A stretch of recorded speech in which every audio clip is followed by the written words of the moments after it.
This is Guardian Radio, your station for up-to-the-minute news, intelligent, interactive, and engaging conversation. 96.9 FM. The views and opinions of the hosts and guests are their own and do not necessarily reflect the position of the management and staff of Guardian Network.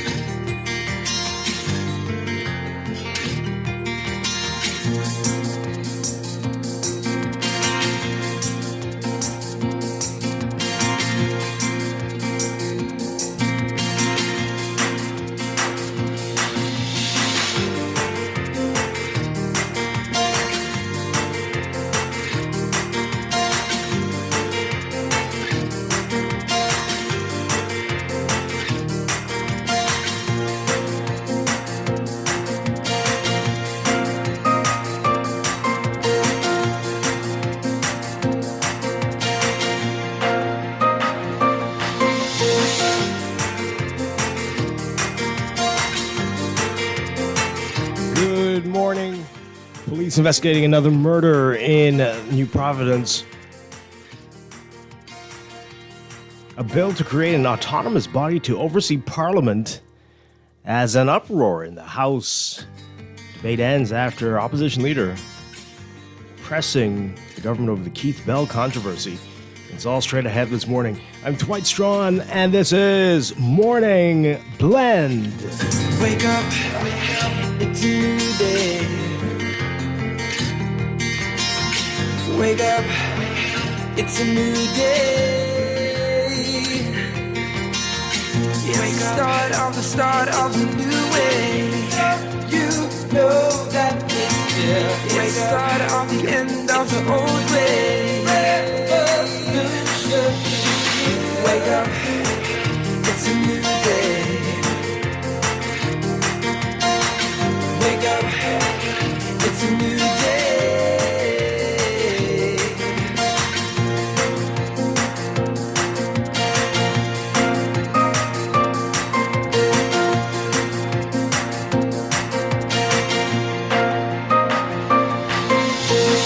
Good morning again, Bahamas. It is Thursday, July 20th, 2023. This is Morning Blend on Guardian Radio 96.9.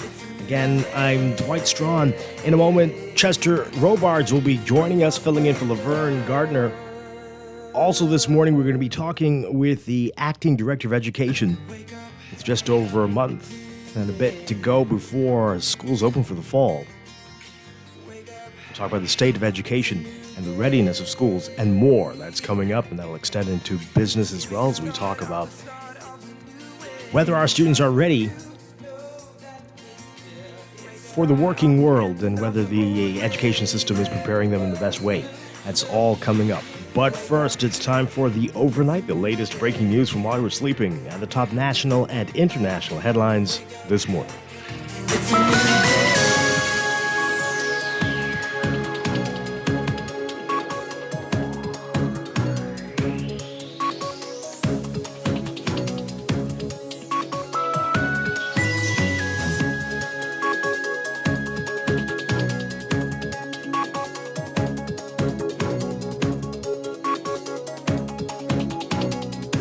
In the overnight, police say a man was murdered in Pinewood Gardens and another man shot on John Road and Hospital Lane in two separate incidents a short while from each other. Taken to the hospital, this happened last night. Chief Superintendent Michael Johnson said a man was walking in the area of Cascarilla Street and Wild Guava Street in Pinewood Gardens after 8 p.m. yesterday when he was approached by people in a silver Japanese car. One of the men got out of the vehicle and shot him multiple times, killing him. The victim died at the scene and the killers fled the scene. The police appealing to anyone with information on it to contact them urgently. Police also reporting that a man was shot in the John Road and Hospital Lane area. He was taken to the hospital just a short time after that incident in Pinewood. Police didn't provide much details as of yesterday evening. A bit around the House of Assembly between opposition leader Michael Pintard and leader of the government business Opie Wilshcombe over Pintard's attempt to speak on the recent controversy surrounding the Minister of Immigration. That led to the governing side moving to prematurely end debate on the Governor General's Voluntary Society Bill. Pintard, who was the third MP to speak during the debate, said he wanted to use the last 12 minutes of his speech to speak on the Minister of Education and his admission that a group of Chinese construction workers at the British colonial construction site had irregularities in their immigration status, but weren't taken to the Carmichael Road Detention Center because it wasn't necessary, Keith Bell's word. Pintard accused Bell of forcing the release of the Chinese workers. According to Bell, the irregularities found at the site were expeditiously cured by the employer. As Pintard spoke on the issue, Wilschcombe stood and asked that the rule of relevance be enforced. House Speaker Patricia DeVoe agreed. The rule of relevance is usually brought up in the House when the governing side wishes to stop members from speaking on controversial topics. The Minutes administration also used the rule to quell the then opposition Progressive Liberal Party from bringing up controversial issues in the House during some debates. Meanwhile, the government tabled a bill that would establish an autonomous body independent of the executive branch of government and the civil service, and place the responsibility for parliamentary service under the control and management of that body, to be known as a Parliamentary Service Commission. The Parliamentary Service Bill 2023 would enable the Senate and the House of Assembly to generate revenue and to receive grants for use by the body for the purpose of controlling and managing parliamentary service. It would also promote accountability and transparency of the service through the Public Accounts Committee and promote education, technology, and citizen participation in the democratic process of the Senate and House of Assembly. The service would also enable the Senate and House of Assembly to, quote, impartially and efficiently perform their functions, duties, and obligations and exercise the powers conferred upon them by the Constitution. It would be a separate service from the Department of Public Service, and the service should have clerical staff, maintenance staff, security staff, advisory services for both the Senate President and the Speaker of the House, committees of both houses, and members of the Senate and House. In other news, a former wanted man is behind bars after being charged with 2 separate murders, armed robbery, and firearm and ammunition possession. Samuel Charles, whose street name is Man Boy, made his initial appearance before acting Chief Magistrate Roberto Reckley. Prosecutors say he is responsible for the June 2023 murders of Jermaine Hepburn and Eric Curtis that occurred within 2 days of each other. Hepburn was standing outside a bar on Wolf Road on June 17th when a lone gunman, whom prosecutors say is Charles, shot him. Charles is accused of attempting to murder David Burrows and Lorenzo Payne at the same time. Curtis was gunned down after he answered a knock at the door of his Peach Street home around 2 a.m. on June 19th. Charles is accused of robbing Desiree Johnson of a Nissan Dualis SUV on July 12th. That happened near a bar on Mackey Street. Police arrested Charles on July 14th in the Hampton Street area after pursuing that Nissan. The officers allegedly found a .40 caliber Glock pistol with 7 rounds of ammunition in the vehicle. Charles was not required to enter pleas to the murder, attempted murder, and armed robbery charges. He pleaded not guilty to the gun and ammunition possession charges and was denied bail. He returns to court on October 24th. And the man accused of stabbing a man in 2020 during a fight placed on probation after accepting a plea deal. 64-year-old Haddon Miller pleaded guilty to causing grievous harm Wednesday, with prosecutors dismissing the original charge of attempted murder. On September 14, 2020, Wilfred Pierre went to Baintown. While there, Miller approached him and told him to leave the area. When Pierre refused, the men started to fight. During the altercation, Miller swung a piece of metal at Pierre, which punctured his upper abdomen. Pierre was taken to the hospital where he was treated and released. Now, according to the agreement, Miller was sentenced to 2 years, 9 months, and 28 days, which represents the time that he spent on remand waiting trial. Additionally, Miller was placed on probation for 1 year. Overseas, from New Zealand,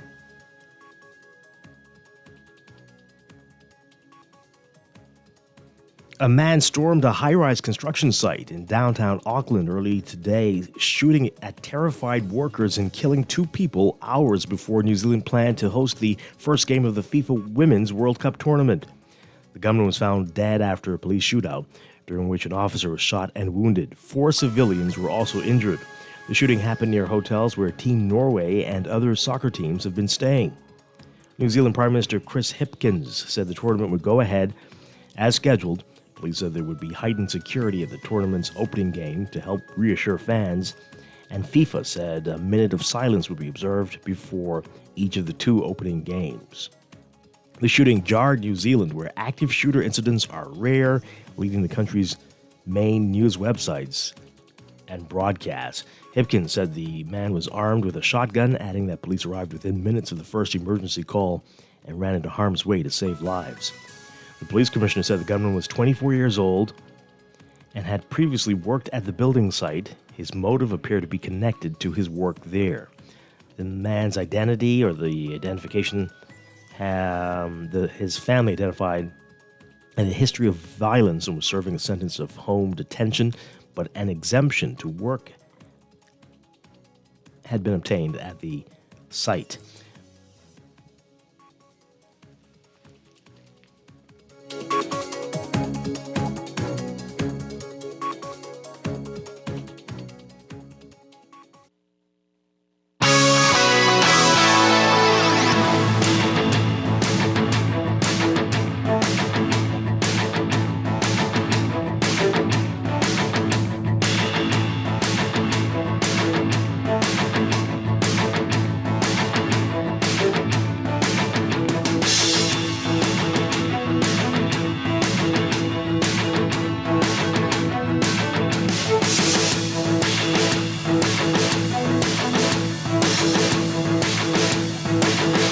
In sports, Bahamian hurdler Otto Lang narrowing his tertiary education spots to 5 schools, and in the end, the 18-year-old chose Howard University in the Bison. He made his decision at his old primary school, Xavier's Lower School, yesterday. Flocked by his father, coaches, family, and friends, Lang tried all 5 school hats, juggled them, and then he and his current coach, Darren Lightburn, unzipped their jackets to reveal their Bison jerseys. Lang saying that it boiled down to which school would take care of him rather than choosing one because of the name. The other 4 schools on his finalist list: Louisiana State University, University of South Carolina, Liberty University, and University of Kentucky. He said he knew it was a risk taking the year off from school, but it worked out in the end. Read more in today's Guardian Sports section.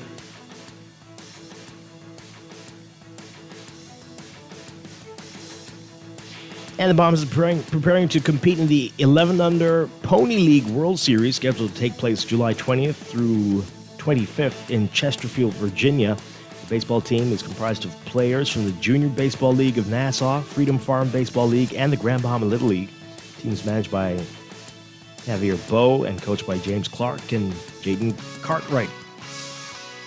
And it's been a long season for the quartet of Bahamian swimmers, and they're looking to put their best foot forward at the World Aquatics Championships, already underway in Japan. The 4-member team, consisting of Lamar Taylor, Zaylee Elizabeth Thompson, Devontae Carey, and Renishka Gibbs. Coaching the team, Scotty Sirios, Taylor's coach at Henderson State University. Georgette Albury is the team manager. The swimming portion of the meet gets underway on Saturday. More on this in today's Guardian Sports section. More from New Zealand and Women's World Cup soccer. The country known for more for its love of rugby than women's soccer, New Zealand is aiming to win fans as well as matches. The football Ferns kick off the Women's World Cup Thursday with a Group A match against Norway. And beating Norway just moments ago, 1-0. That's sports, and that's the overnight. Time for your first look at weather.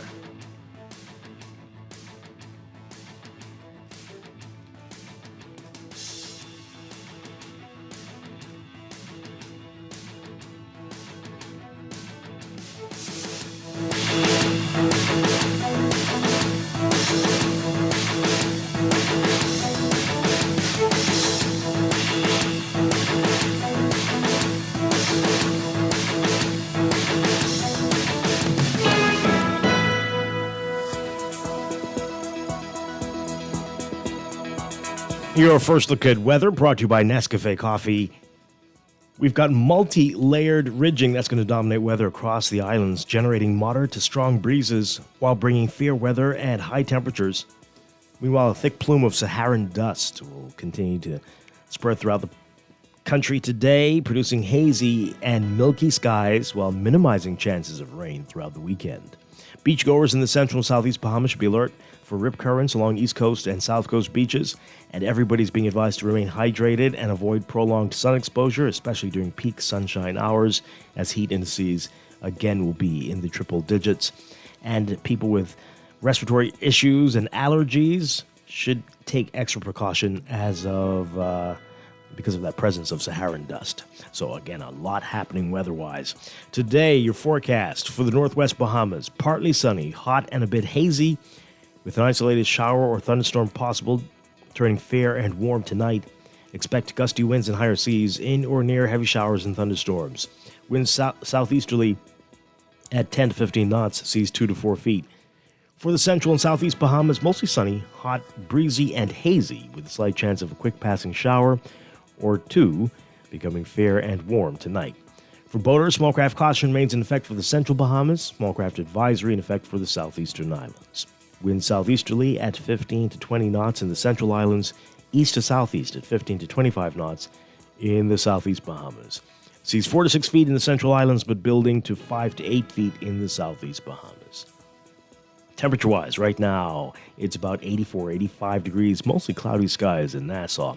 We're looking at highs getting up to 93 Fahrenheit, 34 Celsius. The heat index will make it feel even hotter, though, like it's 106 Fahrenheit, 41 Celsius. Overnight lows tonight getting down to about 80 Fahrenheit, 26 Celsius. That's your first look at weather this morning. We'll have your extended outlook and look at the tropics coming up after traffic in just a bit. This first look at weather brought to you by Nescafe Coffee. Elevate your coffee experience with Nescafe Gold.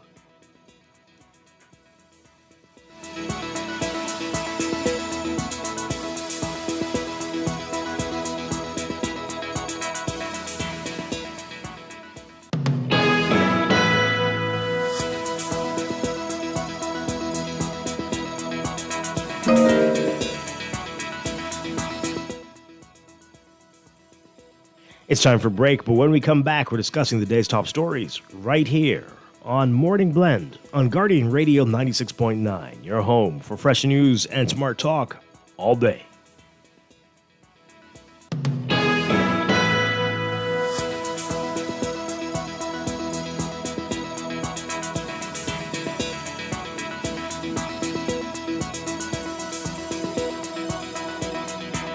Doctors Hospital has reimagined primary care. We have invested to improve our health system, ensuring that accessible, affordable, world-class clinical care is closer to you. We understand that your relationship with a primary care provider shapes the foundation of your overall health. Our new modern primary care facilities are where critical diagnoses and true personalized treatment begins. With locations across New Providence, Grand Bahama, and Exuma, we invite you to experience the Doctors Hospital difference. Book your next appointment at clinics.doctorshosp.com. The Access Accelerator Small Business Development Center is here to help small businesses throughout the entire Bahamas.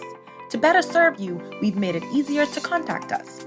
Call 461-7232, WhatsApp 359-0626 or 359-2394, email helpdesk@spdcbahamas.com, or submit a ticket when you visit our help center at accessaccelerator.org. The Access Accelerator, empowering small business. A lot of folks are wondering, what is the Agrarian Awards? It's an award show to celebrate the people who produce the food that feeds the country. So September 16th, we're giving out trophies and money to young farmers, backyard farmers, sheep runners, goat herders, pea pickers, onion planters, basically everyone. But we couldn't fit all that on the invite, so we put Agrarian Awards instead. Go to adobahamas.org to find out how to nominate your favorite agrarian. The Agrarian Awards, September 16th. Are you dreaming of the perfect summer getaway? Apply for a debt consolidation or personal loan to win an airline ticket to Paris, Miami, or New York. Win up to $2,500 in cash and more. For details, call 356-7764 for Nassau, 602-6811 for Freeport, 823-4374 for Abaco.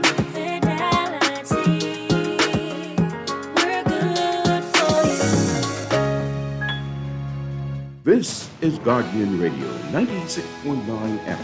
Fresh news, smart talk, all day. Wake up, it's a new day. Wake up, it's a new day. It's the start of a new way. You know that it's the start of the end of the old way. Wake up, it's a new day. Wake up, it's a new day.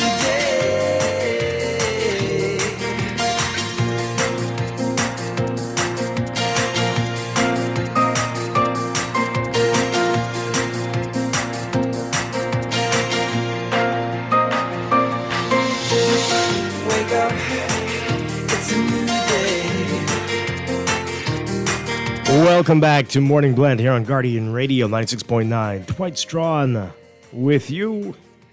Joining me now, we have Chester Robards filling in for Laverne Gardner. Good morning, Chester. I think your mic is muted. You are muted, sir. Yes. Okay, while he sorts that out, remember that we are streaming live at GuardianTalkRadio.com and on the Guardian Radio app for smart devices. We're also on your televisions on Cable Bahamas Channel 969 and BTC Flow Channel 612. You can tweet us at MorningBlend969 or Facebook.com/MorningBlend969. Text us at 422-4796 on the Guardian Radio text line, powered by BTC, 422-4796. Standard text rates apply. Coming up this morning, we are scheduled to talk with the Acting Director of Education. We're going to be talking with her. A lot to talk to her about. We're looking forward to that conversation. That's going to begin in our 8 o'clock hour and go into our 9 o'clock business hour. So stay tuned for that coming up in just a bit. But we have a lot more to talk about in the news.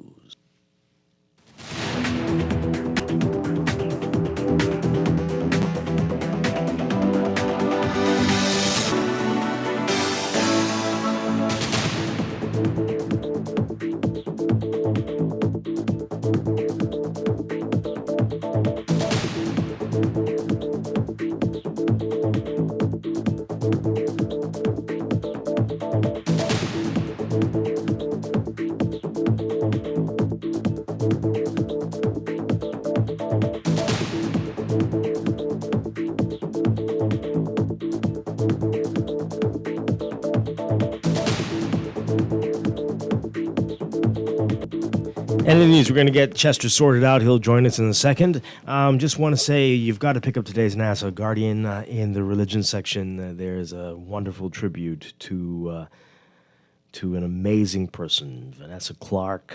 I haven't had a chance to mention it before, but as everyone to know now, she passed away last week. I think it was Friday, just after I got off the air, heard the news. I used to work with Vanessa at the Tribune. What a wonderful, wonderful person.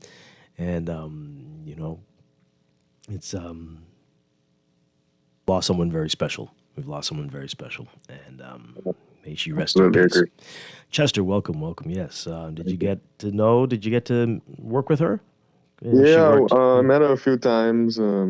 Yeah, she was great. Yeah, and the voice, right? Singing like an angel. But, so we condolences to her entire family and to the kids. And, boy, yeah, that's a tough loss. Tough loss there. All right, so again, there's a wonderful tribute in the paper today in the religion section. Siobhan Moss, who also worked with her. So we're all sad here. Those left here who did work with Vanessa knew her, and all over the country, I know people have been very touched by Vanessa. Are still in mourning and will be for a long time, definitely. All right, so In the papers today, big headlines. What's coming out of the House of Assembly? It was a chaotic scene, chaotic sounds. Not unusual because it happens a lot. It happens more often than you can say meaningful legislation is passed. That's how it feels. I don't know if that's fair to say, but it feels that way. But take a listen to what happened yesterday if you missed it. Brace yourself. It sounds like a circus. But anyway, this is a report from our Jared Higgs. House Speaker Patricia DeVoe threatened to throw unruly members of Parliament out of the House of Assembly today after a row erupted during Opposition Leader Michael Pintard's contribution, where he sought to criticize the government's handling of Bahamas Power and Light and controversial immigration matters. There are other matters that I wish to address on behalf of the Bahamian people and the people of Marco City. I reserve the right to do so. Pintard got into a shouting match with Leader of Government Business in the House of Assembly, Obi Wilchcombe, after Pintard adhered to the Speaker's warning to remain relevant to the bill under debate. Not a point of order. It is not a point of order. It is not. It is the chair recognizes a point of order. No, it is not a point of order, and I will not give it to you. You're misleading your constituents. You don't have to yield. No, I have not been sent anywhere. No, you are the errand boy, not me, bro. I ain't never worked for nobody.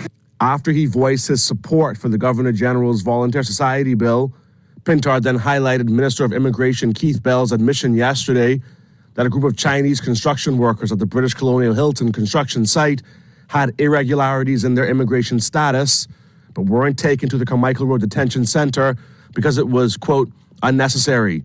The Speaker told Pintard they weren't discussing immigration today, but Pintard insisted that he should be given the opportunity to address matters of national importance, arguing that every member of the House has at one point gone off topic. However, while she acknowledged that the rules have been abused in the past, DeVoe said she was not prepared to allow it to continue during today's sitting. DeVoe said if Pintard wished to address the matter surrounding immigration, Mr. Keith Bell, he's free to call a press conference. Members! This is the last time I come in the call. Sergeant at Arms, get ready. Because the next one who raised their voice in here, the next one who gets up out of context in here, will be going down the red carpet. Pintard also calling for an investigation into why that group of Chinese construction workers with irregular immigration status weren't taken to the Carmichael Road Detention Center and processed. Immigration Minister Keith Bell said yesterday the employer of those workers was allowed to remedy their immigration status on the spot. This person should have been picked up, carried to the detention center, and appropriately processed. Dr. David Allen, the renowned Bahamian psychiatrist who headed the task force against drugs in the 1980s when the crack cocaine epidemic brought the Bahamas to near ruin, is joining forces with mothers who have lost children to fentanyl to sound the alarm ahead of what he... All right, our Jared Higgs with that report there. All right, so let's get your reaction to that, folks. I've got some very mixed views on this. Because, seriously, Chester, I mean, you've covered the House, I've covered the House. People run on about all manner of nonsense. Have nothing to do with the topic. They don't seem to know anything about the bills, but they talk about all kinds of things, congratulating people for birthdays and anniversaries and winning a soccer match. But something relevant... you're told to go and have a press conference. Oh my goodness. Okay. Yeah. Interesting. National issues can't be dealt with in the House of Assembly. No. Can you imagine? No. And they were talking about the Governor General's Volunteer Society bill. Yes. Volunteerism is very important, very indeed. But seriously, Okay, what is this? What's going on here? And because we aren't getting the answers, right? It's a lot of things that he was asking questions about Pintard. Apparently, he wanted to still talking about disclosures because a lot of people failed. Immigration issues, BPL, a complete disaster, right? You can't talk about those things. Stick to the bill. Wait, people still ain't disclosed? Yeah. Other public servants, senior public servants, some senators, we were told last week. Yeah. Okay, so let's get your views on this chaos, this foolishness is going on, and that performance, because that was a show yesterday in the House, and there's so many. We got a whole list. I was thinking of a list. I should have written it down of all the bills, the things they should be passing in the House legislation to fix stupid laws from the 1800s that are still in existence, right? All the things they need to not be wasting time on. Instead, they want to put on a Tony performance, something to win a Broadway They play. go walk down the red carpet. Right. I mean, it seemed like it was perfectly directed, choreographed. Everybody you say this now, and then I'm going to say this. This is ridiculous. Anyway, what are we going to do? Because I don't know if anybody's serious about anything. Doesn't feel that way. No. 323-6232. 325-4316. 325-4259. 242-300-5720. And I made up my mind yesterday after the show. I'm not prepared to pay $500 a month for electricity for the rest of the summer, for a whole year, or any time. So what are we going to do? Because I'm not going to be sitting in the dark either. So we got a problem, Bahamas, or the Bahamas, whatever you want to call the place. We have a problem. What are we going to do? They don't want to talk about these things in the House. What are we going to do? It ain't going to happen. What are we going to do? Anyway, let's hear what you have to say. Good morning, caller. You're on the air. Good morning, Dwight. How are you doing? Not well. What you well at all. Not well. What happened? What isn't happening? Well, the usual thing. Good morning, Chester. Our elected officials are acting like clowns, and everything is going up. Everything is collapsing. And well, Dwight, when you realized that was happening, we just had 50 years of that, Well, you would think that we grow up by now, but it's getting worse. Well, see, what you calling it right this morning, Dwight. That's why I called early. You said they clowning in there. That's exactly what they are doing. That you can't see that orchestrated, right?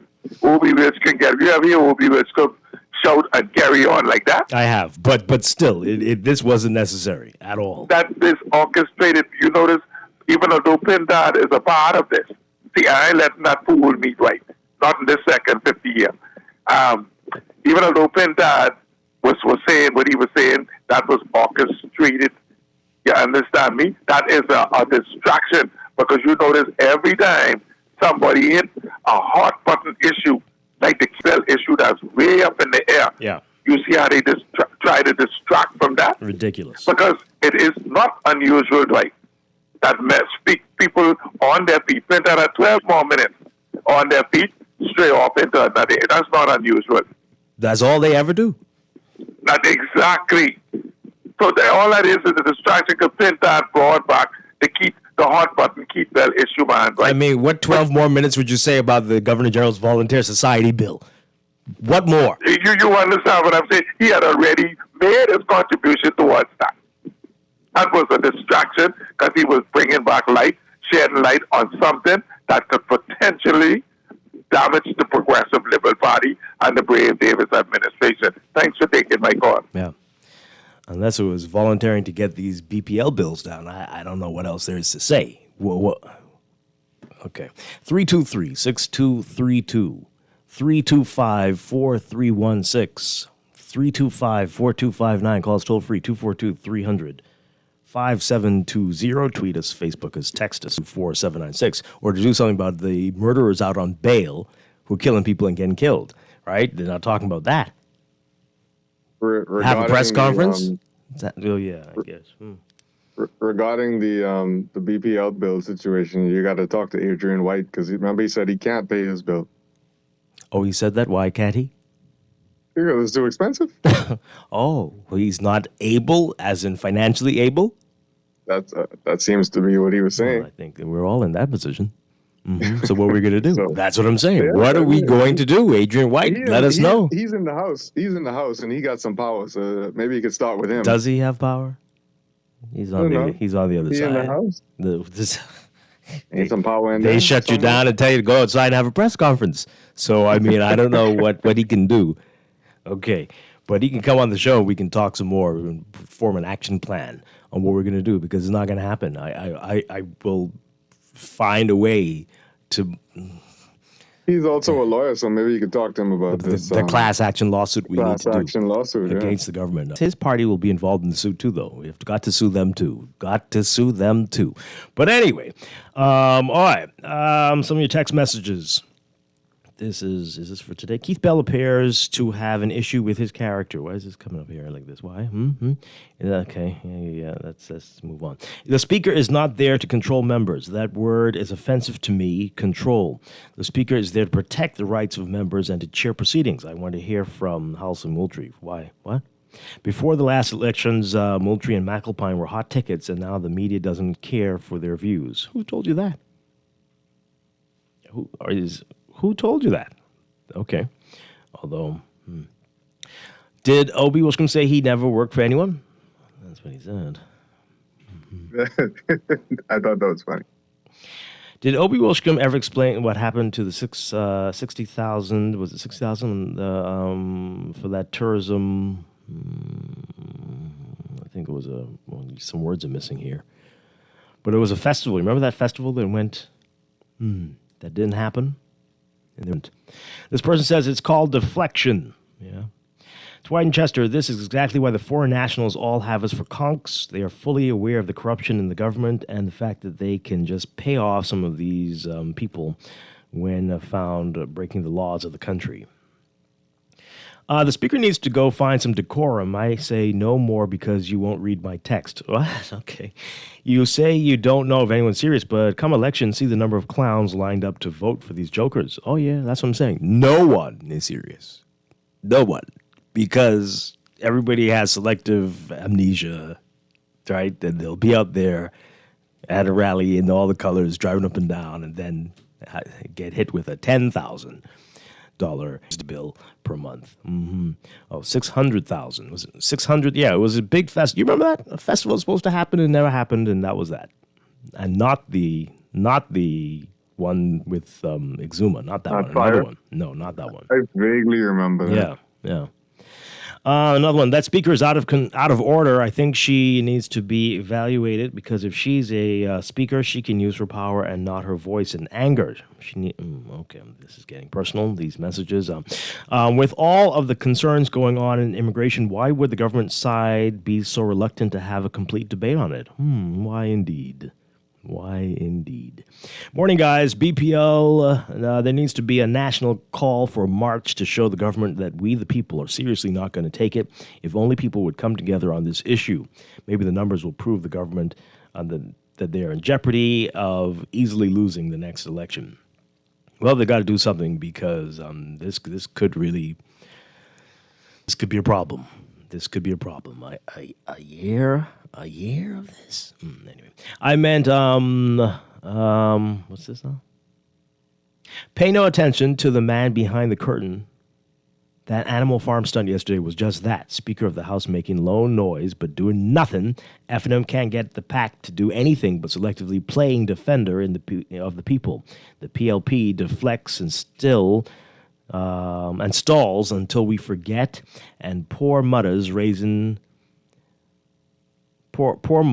her blood pressure, knowing that she ain't gonna do nothing. That's Speaker again. This latest Animal Farm was 2 stars at the most. 2 out of what? 2 out of what? 4? 5? 10? Which one? I meant Animal Farm episode. Yeah, we get it. By the way, I hear you say you aren't going to pay your light bill. I didn't say that. I said I'm not prepared to pay $500 a month going forward and for a year. That's not going to happen. I don't know what I'm going to do, but I can't do it. Like Adrian White, according to Chester, I cannot afford that. I cannot do it. No way. Anyway, do we have your support to show them both that you've had enough and need immediate change? We need you, media people, to support as much as the average citizen, and clearly the government only reacts to exposure of issues. Within reason, definitely. We're going to get ourselves in trouble. What do you want to do? What are we going to do, behaving people? Anyway, Dwight, go into your archive and replay the shows from the last 3 administrations on BPL load shedding. In the words of the speaker, whoa, let the whole house walk the red carpet because they have us for conk. Yeah, they do all need to walk. They do need to walk, all of them. Let's walk.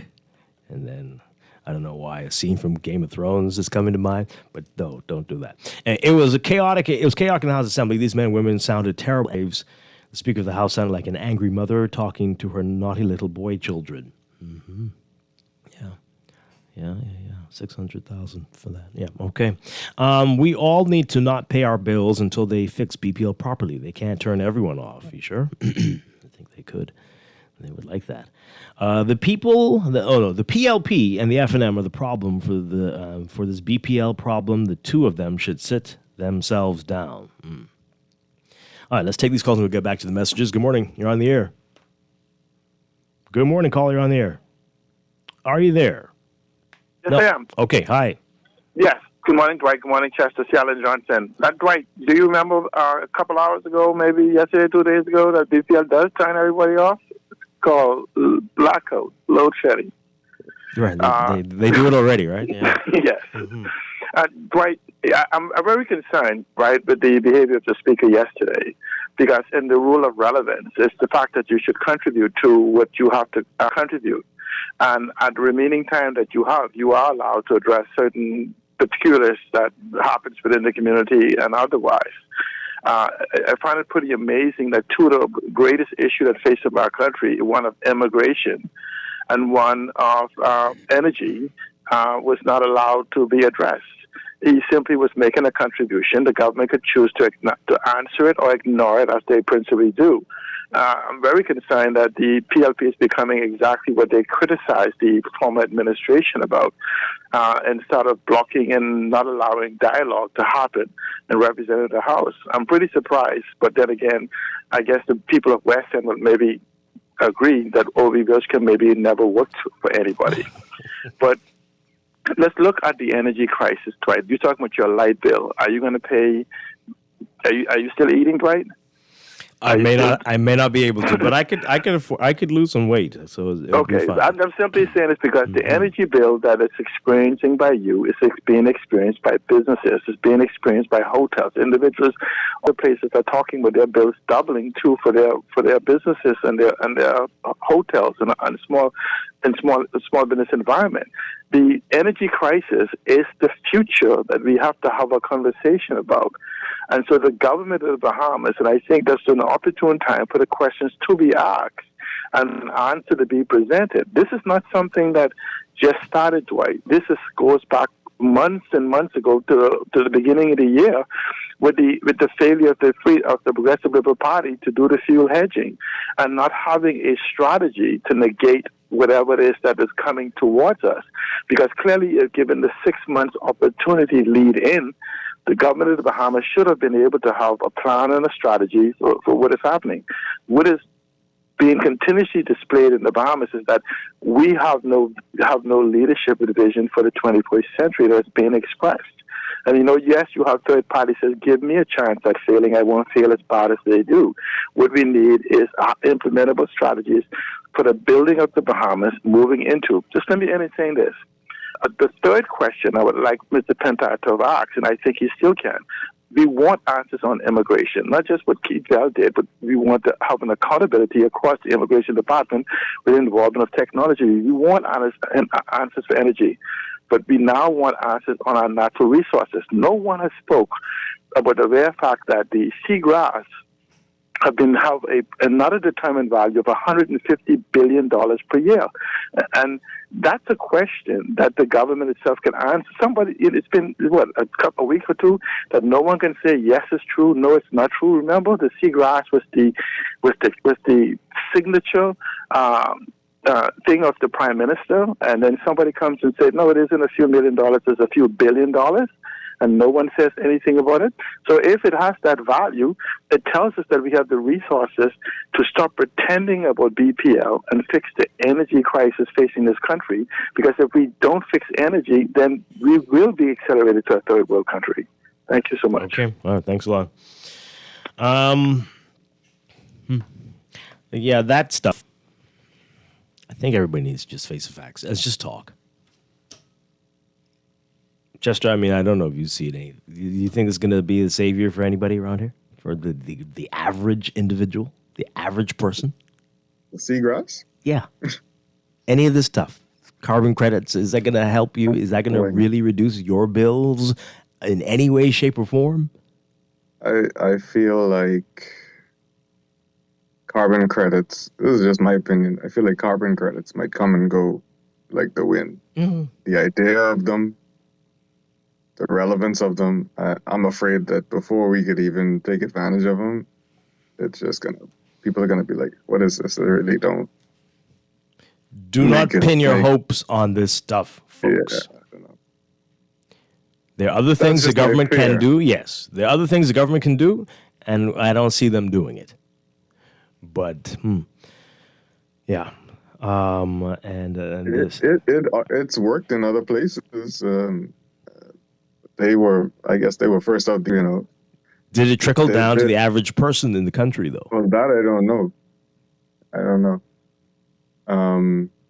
But like you mentioned, where's the money gonna go that we earn from this?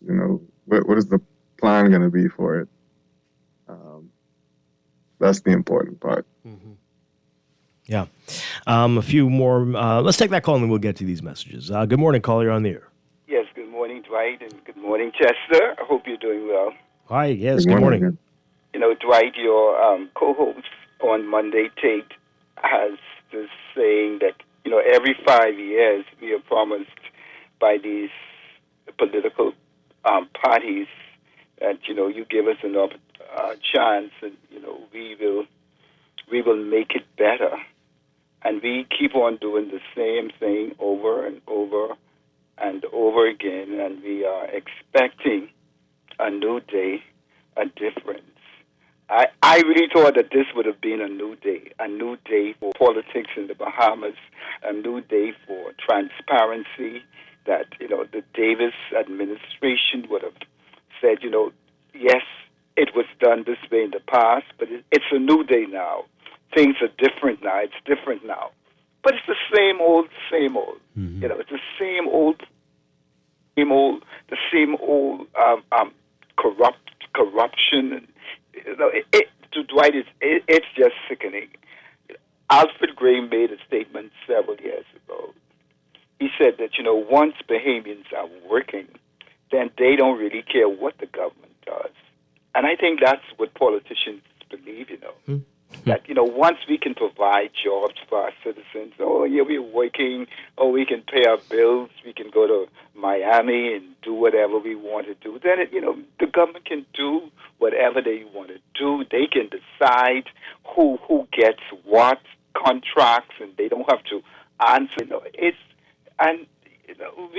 We are just perpetrating the same thing over and over again. Mm-hmm. Absolutely. And I think we have to show these people that the power in the people is greater than the people in power. Mm-hmm. There has to be a change, right? We cannot keep going down this rabbit hole for another 50 years. The Prime Minister said that he would address the National Development Plan, that he would reappoint the commission and whatever. We have a plan for the Bahamas. We have a plan for BPL. We have thrown so much money at BPL that every Bahamian citizen could at least get $1 million or $500,000 from the money that we've wasted. We've wasted money left, right, and center, and still we haven't moved the dial on anything in the Bahamas. Immigration is still an issue. Where is Ryan Pinder? Has he presented to the Parliament? He keeps talking about this, then this. We're going to present the another method of eradicating these shanty towns, and nothing has happened. People are coming in our country. They're doing what they want to do because we are corrupt. You know, the Bible says there's wickedness in high places, and we have to clean it up from the top right to the bottom. Right? Thanks for taking my call. Thank you so much. Appreciate it. Yeah. Well, let's read these messages and then we'll take the break. This person says here, man,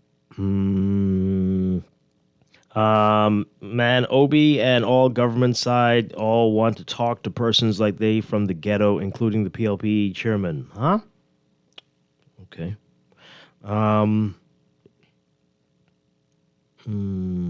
Bell. What? Okay, no, I can't read that. Dwight, we have to move on from this nonsense. There are so many things happening around the world that will affect us in a serious way.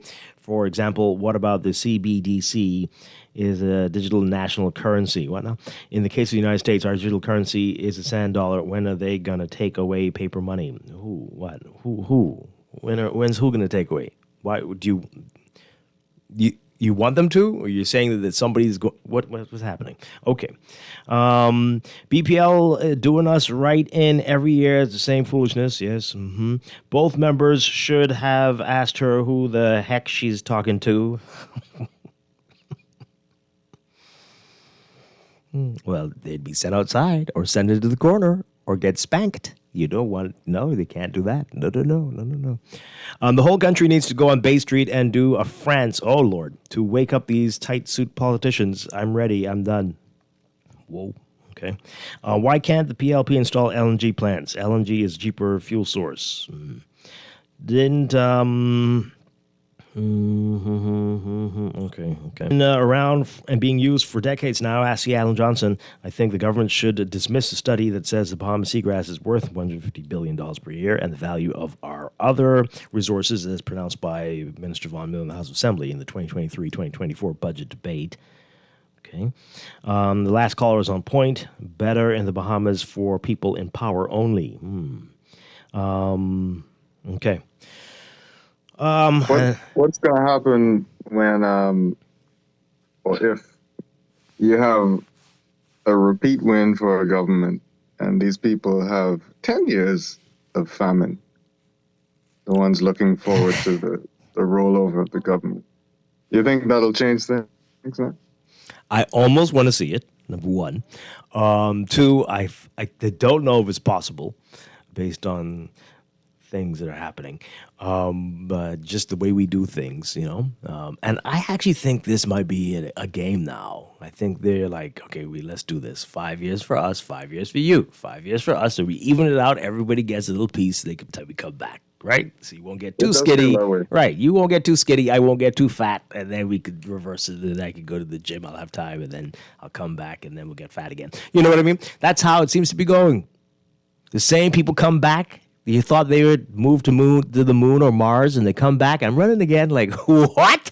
And then it's like, and then some other people disappear for 5 years. Like, whoa, what? Never forget what Ingram said in the house. He ain't taking my things nowhere. And if I can't have it, you should have it. Right. It's like those old TV shows, right? The role of the government is being played today by, or for the next 5 years by blah, blah, blah. And then it changes again. Like... We are on the worst circus ride, carnival ride ever. The worst. Yep. And everybody's getting sick. Except for the people at the controls.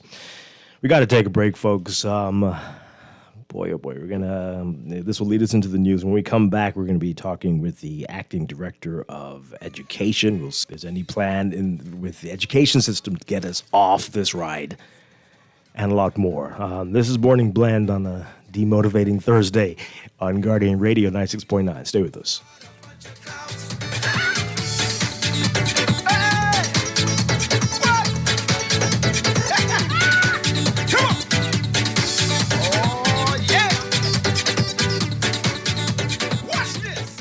This is Guardian Radio 96.9 FM, Nassau, Bahamas. I'm Rita Foley with an AP News Minute. Did you win Powerball last night? The AP's Jennifer King says somebody did. A winning ticket was bought for the $1 billion plus Powerball lottery jackpot. The California Lottery announced on Twitter that the purchase was made at a store in downtown Los Angeles. Brenda Rogers in San Leandro, California bought tickets. It's just for fun. I usually just get one of each of the lottery tickets. I figure if it was fate, I only need to buy one. But it's such a high amount, so I'm splurging, and I got two of each this time. Just because it's fun. Everybody's like in a fun mood with it. Forecasters are warning that fierce heat wave will continue over parts of the South. Washington says North Korea isn't responding to U.S. attempts to discuss the American soldier who suddenly crossed the border from South Korea into North Korea on Tuesday. Private Travis King ran into North Korea while on a civilian tour of the border village of Panmunjom on Tuesday, the first known American held in North Korea in nearly 5 years. I'm Rita Foley.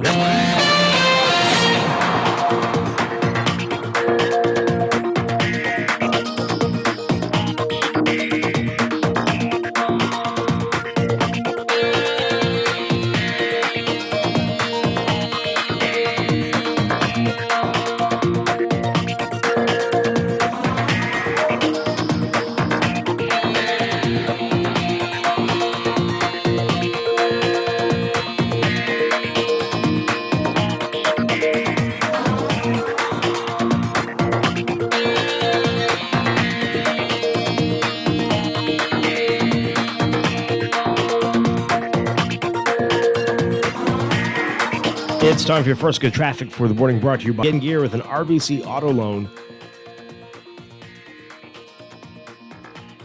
In your real-time traffic, we've got Blue Hill Road. Blue Hill Road's busy for you just north of Soldier Road, heading toward Independence Drive as you get over that hill, northbound this morning.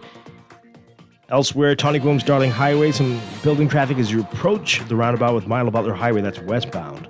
Milo Butler Highway not looking bad at all so far this morning. And Glass Road, similar story, not looking bad. I'll just see a bit of traffic as you get a bit north of Munnings Road heading toward JFK Drive.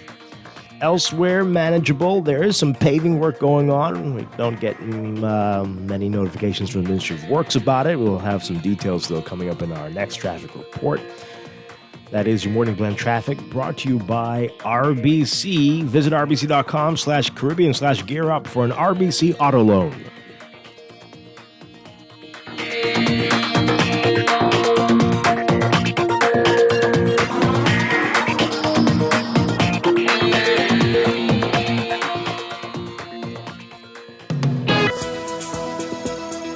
And it's time for another check of your weather for today. We've got multi-layered ridging that will dominate weather across the islands, generating moderate to strong breezes and bringing fair weather and high temperatures. Meanwhile, a thick plume of Saharan dust will continue to spread throughout the country, producing hazy or milky skies, and that's going to minimize chances for rain throughout the weekend. But if you have respiratory illnesses and allergies, you might need to be very cautious over the next few days. All right, so for the Northwest Bahamas today, forecast calls for partly sunny, hot and hazy conditions with isolated showers or thunderstorms, becoming fair and warm tonight.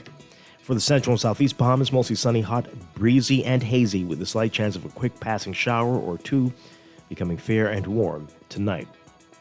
Smallcraft caution in effect for the Central Bahamas.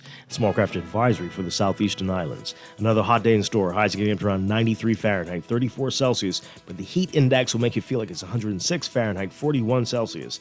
Limit outdoor activities today. Overnight lows tonight getting down to a very warm 80 Fahrenheit, 26 Celsius. In your extended outlook, pre-supporting continued hot temperatures, but gentle to fresh breezes, while the Saharan dust air mass will move throughout the area, limiting rain chances, especially in the central and southeast Bahamas. So for Friday, tomorrow, partly to mostly sunny, hot and breezy, with a chance of isolated showers. In the northwest Bahamas, becoming fair and warm at night. Saturday, partly to mostly sunny, hot and a bit breezy, with the chance of a few stray showers, mainly in the northwest Bahamas, becoming fair and warm at night. We'll have a look at the tropics coming up in our next weather check after the 8 o'clock news. We'll be back with more Morning Blend after this here on Guardian Radio 96.9. That's the sound of your car or truck. That's the sound of your horn. Get in gear with an auto loan. RBC makes it easy to get your own. Get in gear with an RBC auto loan with up to 100% financing, extended repayment, and low interest rates. Visit rbc.com/Caribbean/gear up. Conditions apply. That's the sound of your car or truck. That's the sound of your horn. Get in gear with an easy to get your own. Take some advice from your Aunt Angie. If you're going to invest in an exotic pet, choose anything but a Norwegian forest cat. Apparently, they will eat all your jewelry. Before you know it, you're racing to the vet when your cat escapes from his carrier and lunges for your earrings. You crash and your cat swallows your pearls.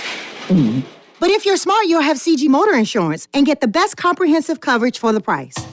Get the best comprehensive coverage for the price. CG Atlantic Insurance Agents and Brokers. Good like that. All benefits are subject to policy provisions, including eligibility at the time of service. Wherever you're headed, the Custom Computers Know-How team is standing by to help guide you in the East and the West.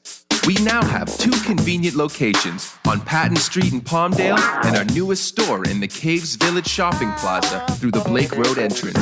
Discover the latest products by top international brands and the knowledge you need to unleash tomorrow's technology today. Drop by Custom Computers out east or out west. We're open Saturdays from 10 till 4.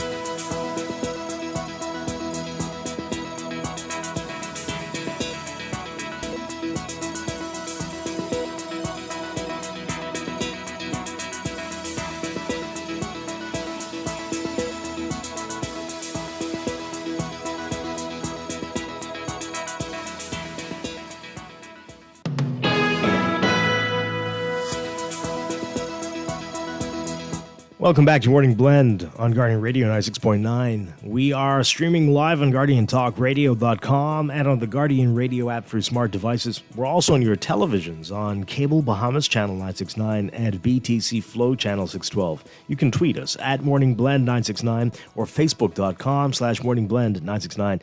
Text us on the Guardian Radio text line powered by BTC 422-4796. Standard text rates apply. And now at 8:17, it's time for another check of your weather for today, brought to you by Bahamas First Insurance. Here's what's happening. We've got a lot going on. Multi-layered ridging will dominate weather across the islands, generating moderate to strong breezes while bringing in fair weather and high temperatures. Meanwhile, a thick plume of Saharan dust will continue to move through the archipelago, producing hazy or milky skies while minimizing chances of will rain throughout the weekend. So, we've got a number of warnings. Beachgoers in the central and southeast Bahamas should be alert for rip currents along south and east coast beaches. Remain hydrated and limit outdoor sun exposure, especially during peak sunshine hours, as heat indices will again be in the triple digits. And people with allergies or respiratory illnesses are urged to exercise extreme caution as a result of this Saharan dust. All right, so for the Northwest Bahamas today, forecast calls for partly sunny, hot, and hazy conditions, a bit hazy, with isolated showers and thunderstorms becoming fair and warm tonight. Gusty winds and higher seas expected in or near showers and thunderstorms. For the central and southeast Bahamas, mostly sunny, hot, breezy, and hazy, with a slight chance of a quick passing shower or two, becoming fair and warm tonight. Small craft caution remains in effect for the central Bahamas and a small craft advisory in effect for the southeast Bahamas. Temperatures getting up to around 93 Fahrenheit, 34 Celsius, but the heat index will make it feel like it's 106 Fahrenheit, 41 Celsius. Overnight lows tonight getting down to about 80 Fahrenheit, 26 Celsius. In your extended outlook, high pressure will prevail across the island, supporting continued hot temperatures, gentle to fresh breezes, while the Saharan dust will move through the area, limiting shower activity, especially in the central and southeast Bahamas. So for Friday tomorrow, partly mostly sunny, hot, and breezy, with a slight chance of isolated showers or two. In the northwest Bahamas, becoming fair and warm at night. Saturday, partly mostly sunny, hot, and breezy in the northwest Bahamas, becoming fair and warm at night. In the tropics, Tropical Storm Dawn is still out there, 855 miles west of the Azores, west-northwest now. And we've got a tropical wave located a few hundred miles south of the Cabo Verde Islands that's currently interacting with the Intertropical Convergence Zone. Yes, formation chance through 7 days is low, though, about 20%. Dawn, again, not going to affect any landmass, just out there spinning in the Atlantic. Maximum sustained winds are near 50 miles per hour with higher gusts. Some slight strengthening is expected during the next day or so, but little change in strength through Saturday. That is your morning blend weather check. Weather check brought to you by Bahamas First. Visit First Online Insurance and select your Bahamas First agent to purchase, pay, or renew your car or home insurance 100% online, or just stop by any Bahamas First agent. Bahamas First, celebrating 40 years as the first behavior. What's first for you comes first for us.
.22 the time for another check of your traffic for the morning, brought to you by RBC. Get in gear with an RBC auto loan.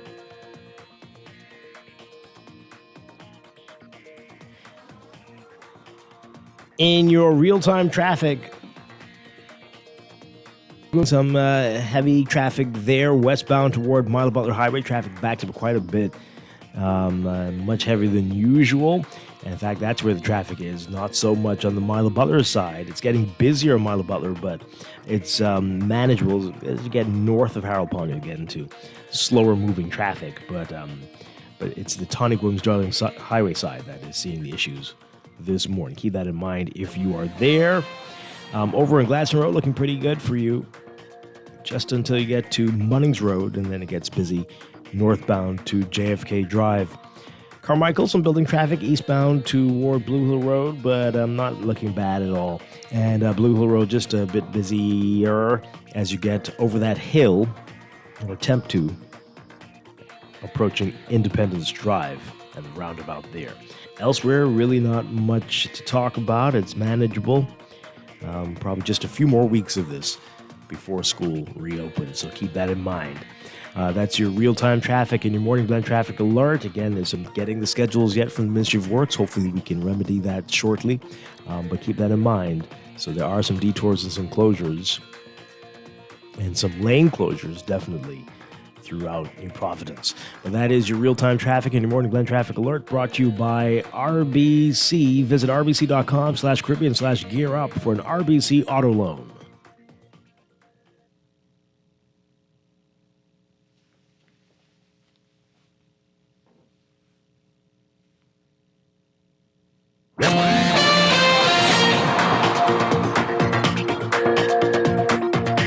Total Auto Care on Howard Road offers fast, quality auto maintenance at the very best prices. Tune-ups, oil changes, brakes, suspension, wheel alignments, radiators, water pump replacements, and more. Need quality brand name tires for your vehicle? Tires that'll stand up to these roads? No worries. We supply Michelin, BF Goodrich, Bridgestone, Pirelli, and Toyo. We'll import them fast and install them for you at no extra cost. So when your car needs maintenance or quality tires, we're on Howard Road, just before Burger King. Come see us. Total Auto Care. Call us at 341-6599 or 341-2350. We're gonna give you a check every week for a year. Percy's Pension Plan, Island Game. You win it, Percy's Pension Plan. Dream big, we will help you live it. Percy's Pension Plan, Island Game. We got you, Percy's Pension Plan. From the friends you can trust. If winning is a must, come play the game you know, cause your best chance is with us. The most trustworthy name is Percy's Island Game. So put 20 on your account and ride this easy train at Percy's Island Game. There's a new electric vehicle in town, the Jack brand of SUVs, trucks, sedans, and commercial vans, available only at Easy Car Sales, home of the fully electric vehicle. For a powerful, smooth ride at a fraction of the cost to drive, leave the pump behind and hit the road with Jack.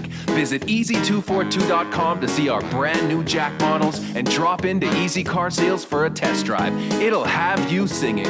Hit the road with Jack, and don't you pump gas no more. Indulge in an experience that awakens your senses with Nescafe Gold.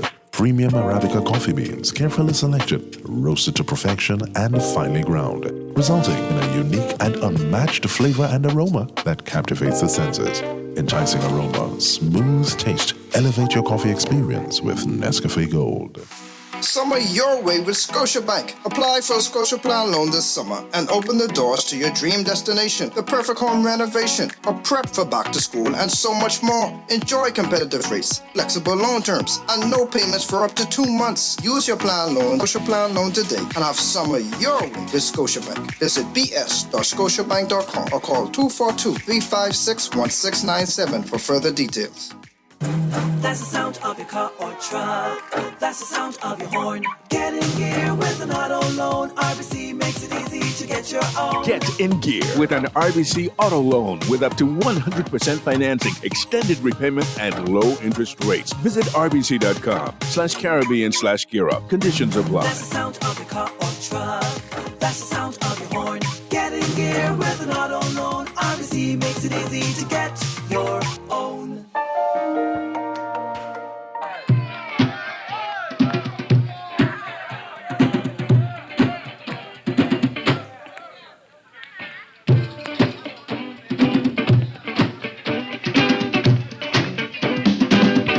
Take that mess from off the wall. Give that baby back its ball. Leave other people things alone. To get involved, get involved, don't be no fool, stay in school. Let your mind become a tool. We are back here with Morning Blend on Guardian Radio 96.9. Dwight Strong along with Chester Robards. And as promised, we are talking now with Acting Director of Education Dominique McCartney-Russell. She's joining us live. Good morning. Great to have you with us. Welcome to Morning Blend. Good morning. Good to be here. All right, so we had scheduled to have you until 10 o'clock. We were going to go into our business hour with you, but you have an emergency meeting, we're being told. Yes, I do. So you're going to have to leave us by 9. Yes. Okay, so hopefully we can have you back because we wanted to have a very full discussion with you. But it's great to talk with you. We'll see how much we can get in during this time. All right, so let's get right into it then.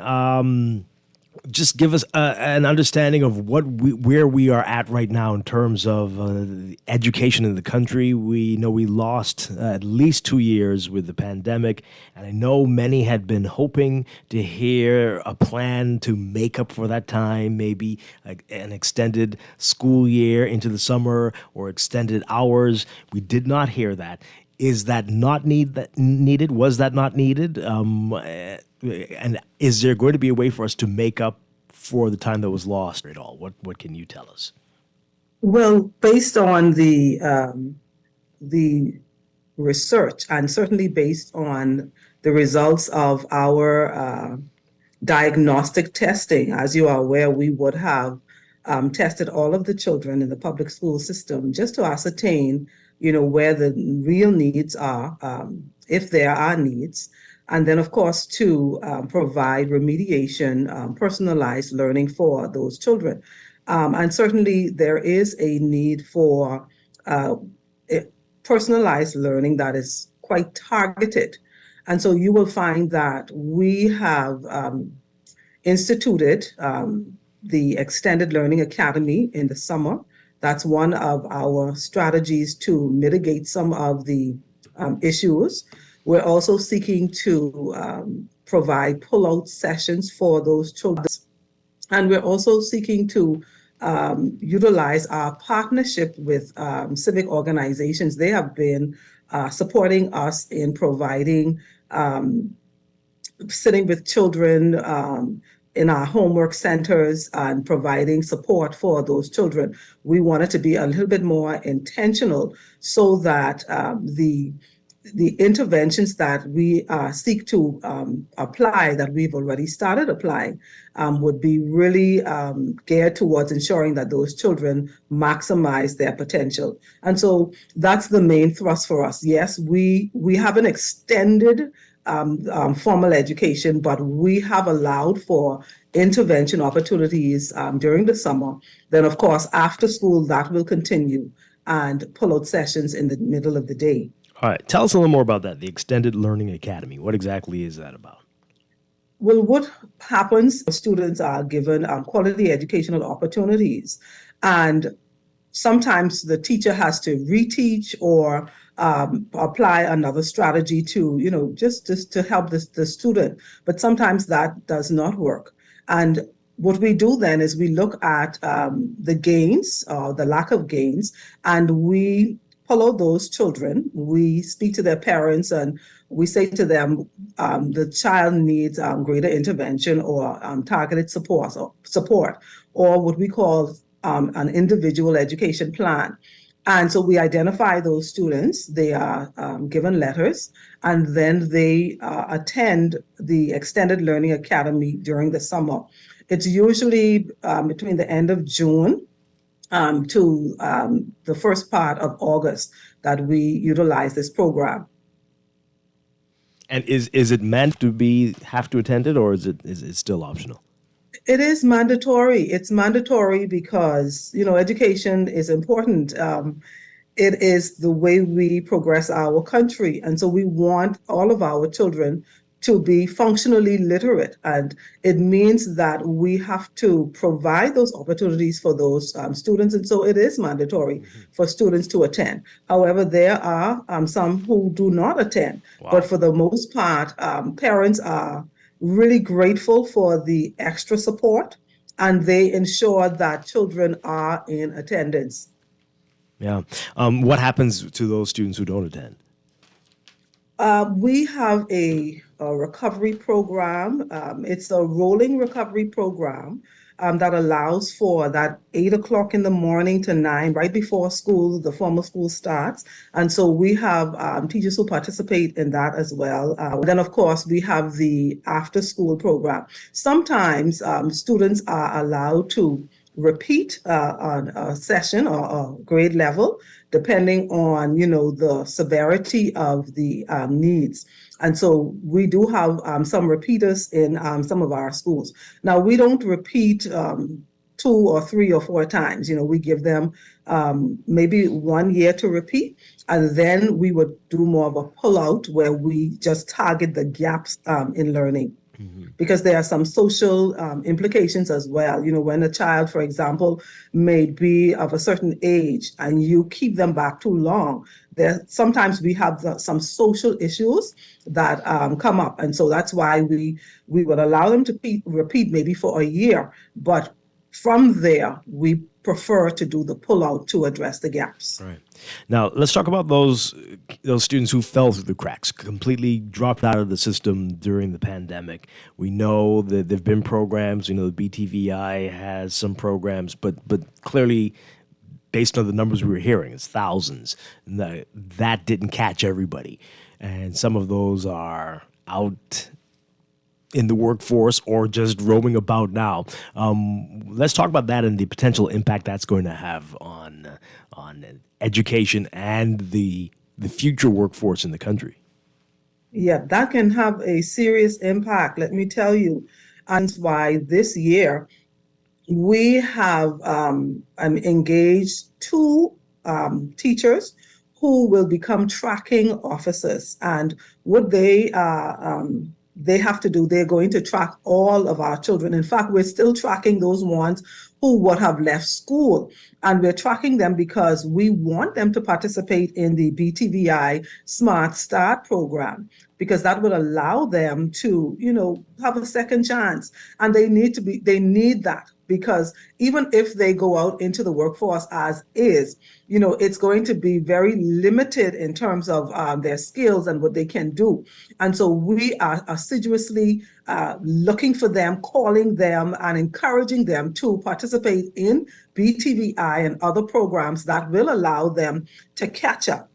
Because at the end of the day, as someone's progressive Bahamas is an educated Bahamas. And so we want to give them as much skills as we can. And so these two officers, along with our district superintendents and our district education officers who are, charged with ensuring that we keep abreast of where our children are, whether they are successful in terms of the academics, their social, emotional, etc., or not. We want to provide support beyond grade 12, and that's what we're seeking to do. That's what we've already started doing with our district education officers, but we definitely want to provide even more targeted support in this area, because we saw the need. We did know that some persons dropped out.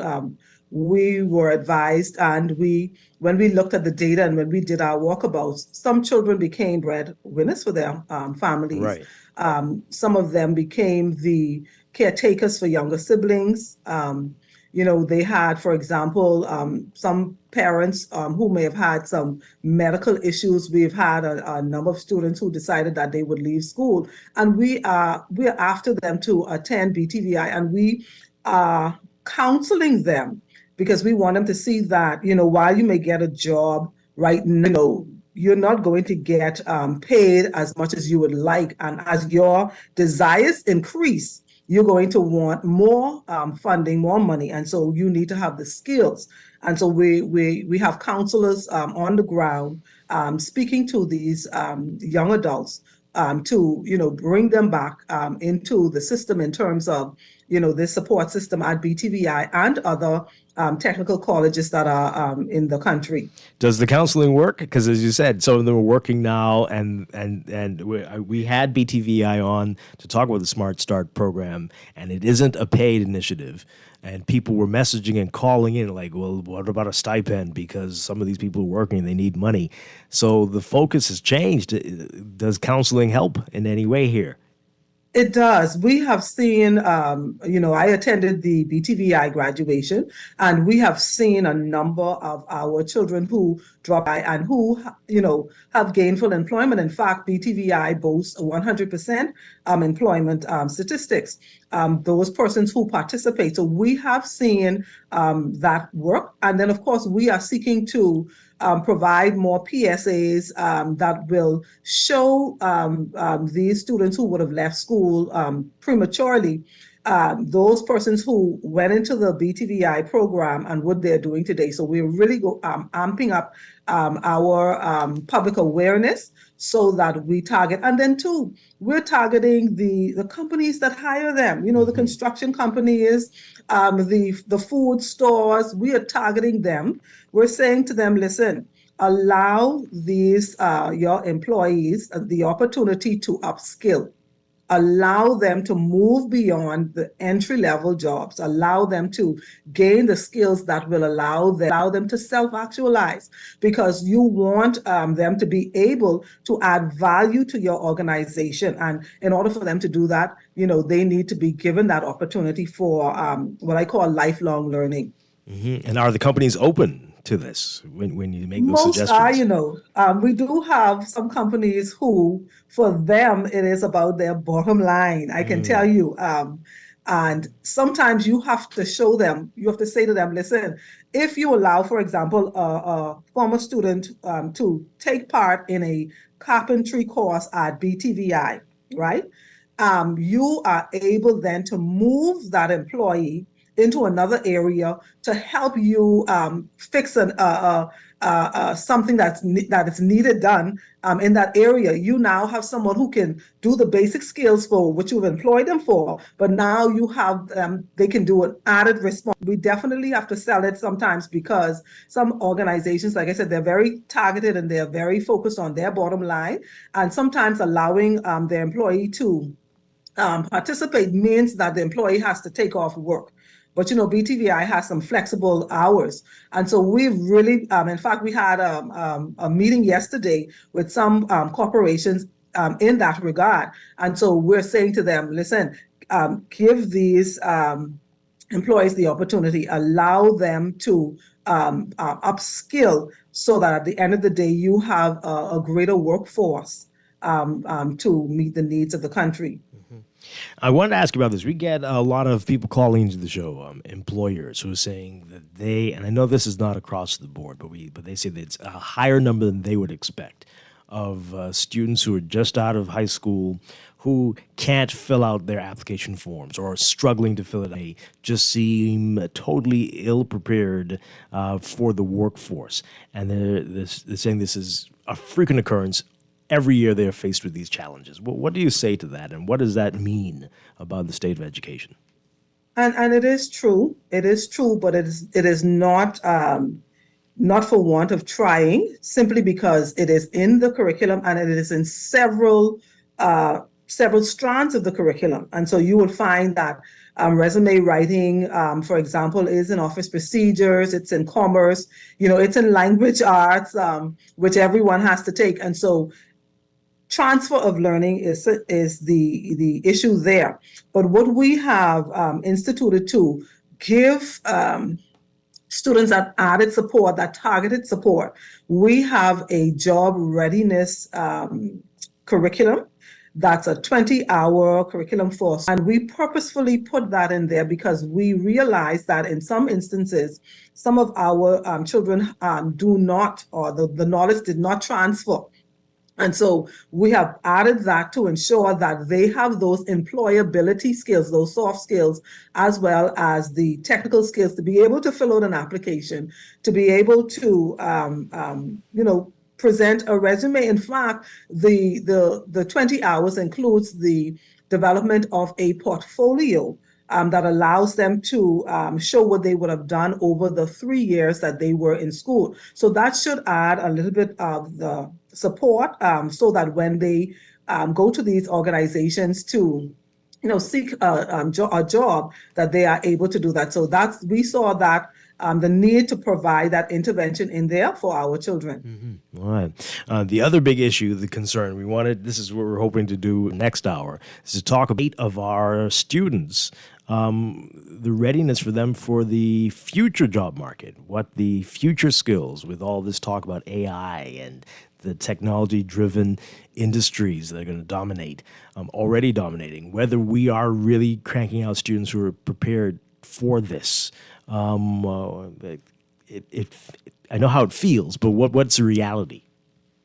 In some instances, children are prepared. They're excited. They are, technology children. But in a lot of instances, they are not prepared.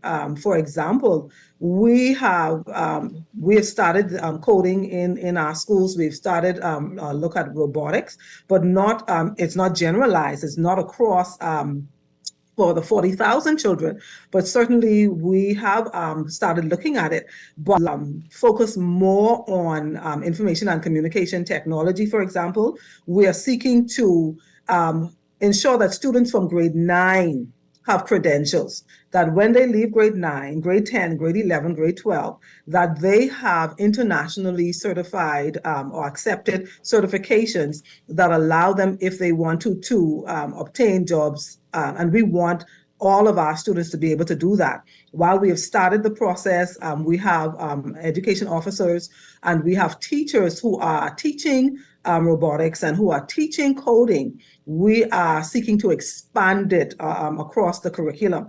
We're also seeking to expand our co-curricular, the technical cadet corps, to ensure that that is embedded. And we have also started an innovation for us to tap into, artificial intelligence and augmented learning. But we are focused too on cybersecurity, because our children are accessing these platforms already.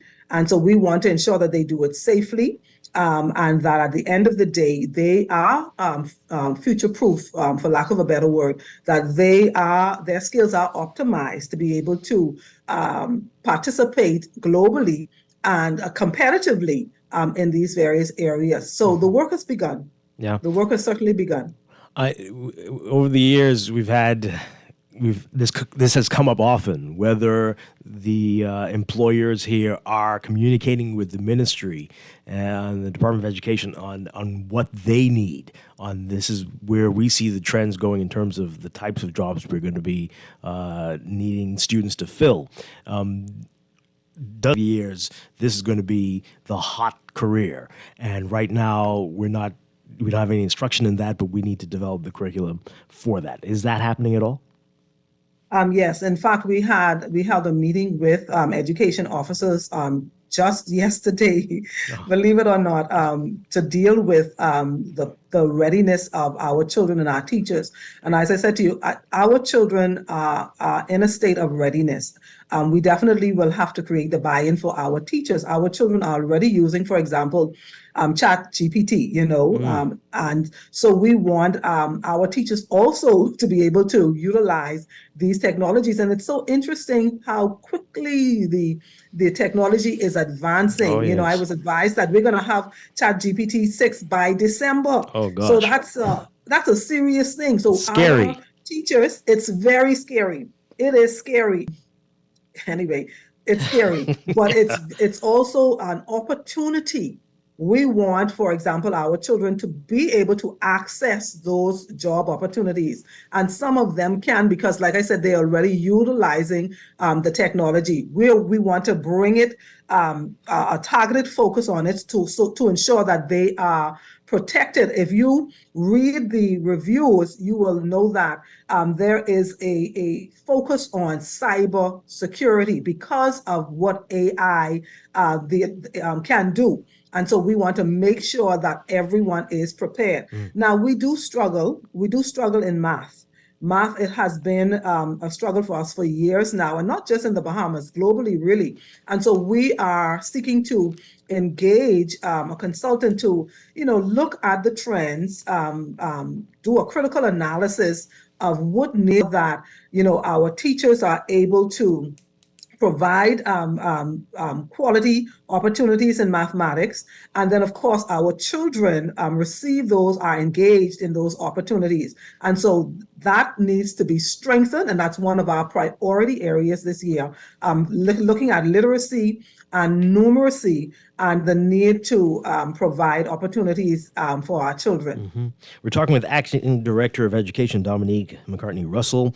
And so you mentioned it, struggling with math, but we also see that boys are struggling. And the gap between boys and girls seems to be widening in many regards. And we see that even at university level where girls outnumber the boys. And that's been happening from the time I was at COB. But it does seem to be getting worse. What are we doing about that? Can anything be done? And do we need to have specialized schools for boys? Is that necessary now? If it's necessary to have a specialized school, I know we do have some piloted programs in some schools where there's a whole class of boys. But can I tell you that even though it's a whole class of boys, it's a female teacher, we need more male teachers, because while like I said, we have the pilots and it works, having all of those boys without that added distraction of girls, it really does work. But we have females teaching them. And in my experience, when you have a male in front of that classroom, teaching, it does something for our male students. They have to be taught differently. While we want experiential learning for all of our children, our boys need it the most. Most of them are minded, number smart, kinesthetic learners, they like hands-on, apprenticeship training. And that's why we are focusing on our Polytechnic Institute that we're seeking to bring about in the near future. And this institute will allow for our boys to have a greater hands-on experience. But until that comes to fruition, we have the cluster program in our schools at the junior high level that gives boys access to plumbing and carpentry and woodwork, etc. And of course, all of those areas that allow them to have the hands-on approach. We're also providing training for our teachers. In fact, we would have provided some of that training this summer in differentiated instruction so that we give those boys those hands-on experiences. While solitary learners, they want to go outdoors. They want math and science that they could touch, feel, taste, listen to. They want the whole senses to be engaged. And that's what the research says. Boys learn best through the senses. And so we have to give them those experiences in order for them to excel. But we need male teachers as well. We are really struggling in that area. And we are also, like you said, more of our girls are matriculating to tertiary education. They, outnumbering the boys. So we are looking at how do we ensure that our boys are not left behind. And we are doing things to make that happen. But again, there is a need for male teachers. So how do you get them in the classroom? I come from a family of teachers, everybody, my father, my mother, aunts, uncles, everybody, cousins. But I had, not since I was like 8, did I want to be a teacher. I can't even imagine. So what do you do? How are you going to get men back in the classroom? The number one thing people say is salaries. Can you do anything about that? Yes, and that's the challenge right there, because we do have the teacher cadet program, and in that program, I think we have 5 boys in that program, 5 of our young men in that program. I think it's 143 of them, and only 5 young men. Wow! And so we are recruiting. We're doing a Grow Your Own initiative where district superintendents and principals are seeking to target the young men to come into the program. But women, of course, are the persons trying to get them in. We do need an increase. Men, their families. And, people say, well, teachers don't make a whole lot of money. And while we had increases last year in our salaries, I don't know if it's enough for men to participate. I would say to men, listen, it's a national service. A national service. Sometimes you just have to look at it from a national perspective, national development. Come and support our boys. I don't know what else to say. I don't know if that's enough. Probably not. But wow. Okay. Before we get to the topic Chester? of the young men, I just wanted to ask, how does education deal with the social ills that kind of keep the young men out of school? Maybe some of the young girls too. I know that's a vexing issue.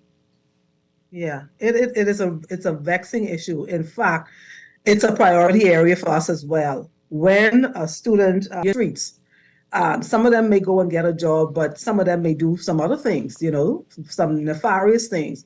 And so it is incumbent upon us to build support systems. And so that's what we're doing. We have engaged our civic organizations. We have engaged our faith-based organizations who provide mentorship for these students at an early age. And from my experience as a teacher, it works. my at-risk students were each given a mentor.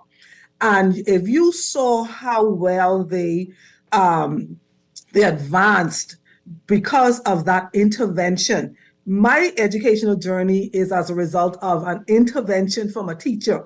So it's so important for us to ensure that those children who are most at risk for whether it's behavioral issues, whether it's academic issues, whether it's environmental gaps.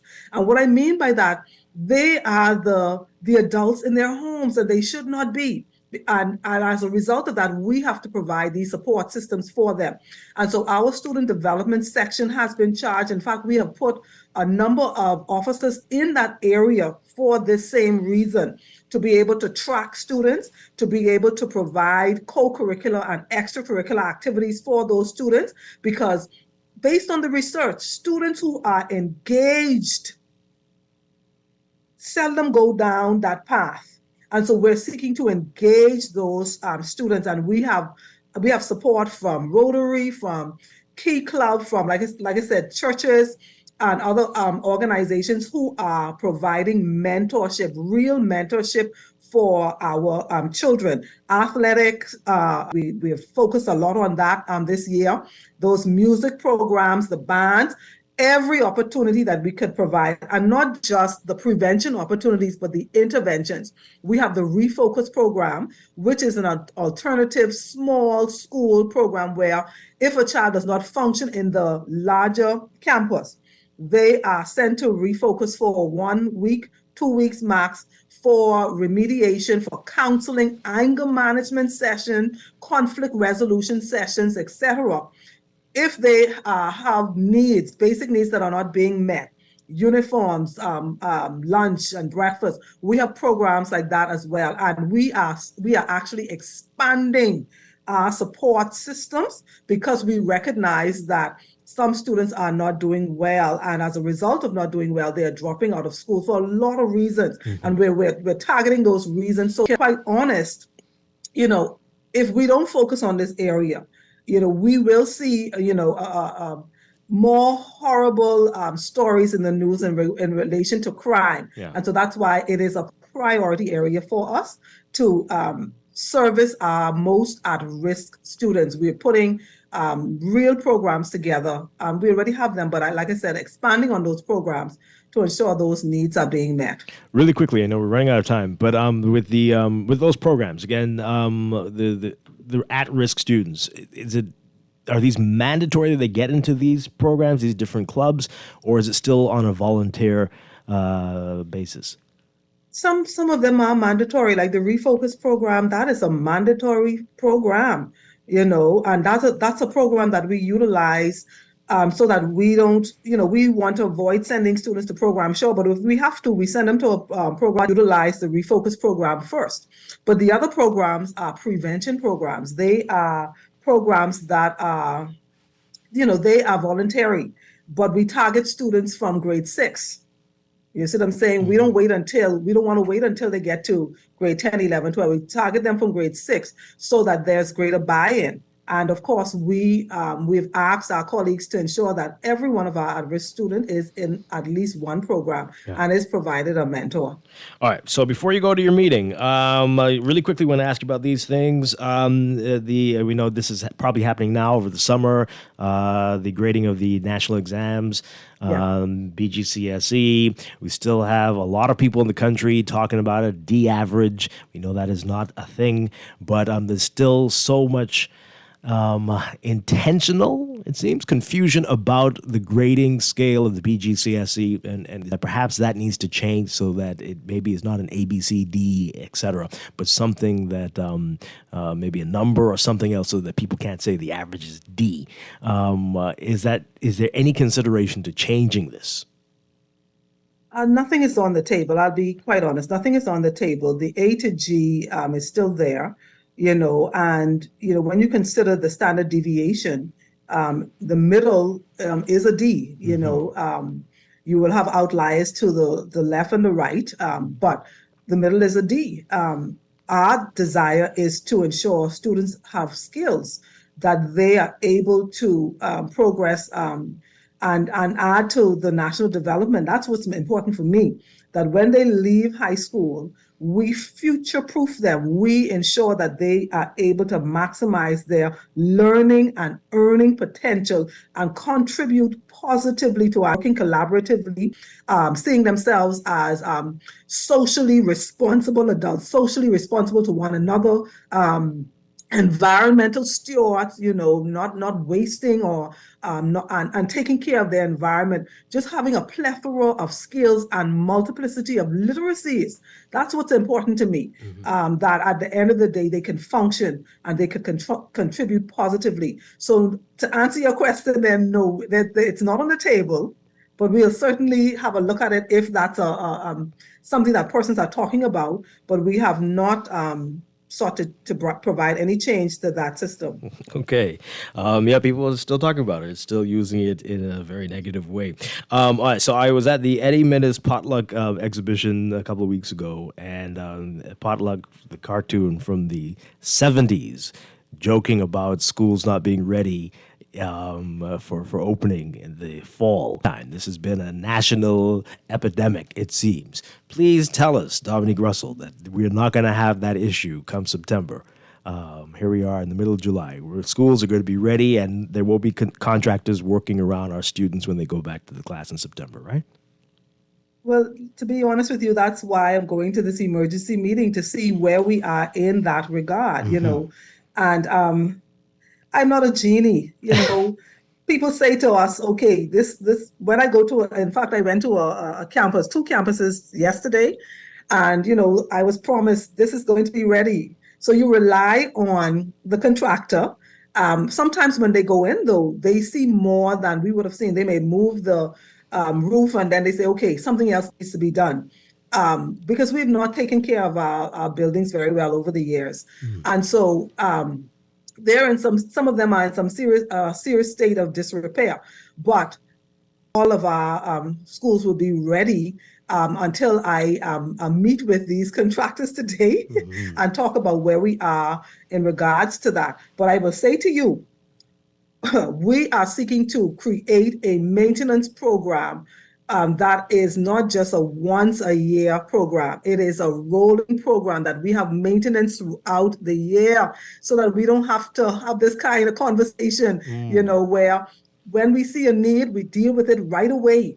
That's what we're seeking to do, a maintenance hazard mapping and maintenance program that allows us to mitigate the issues on a more consistent basis.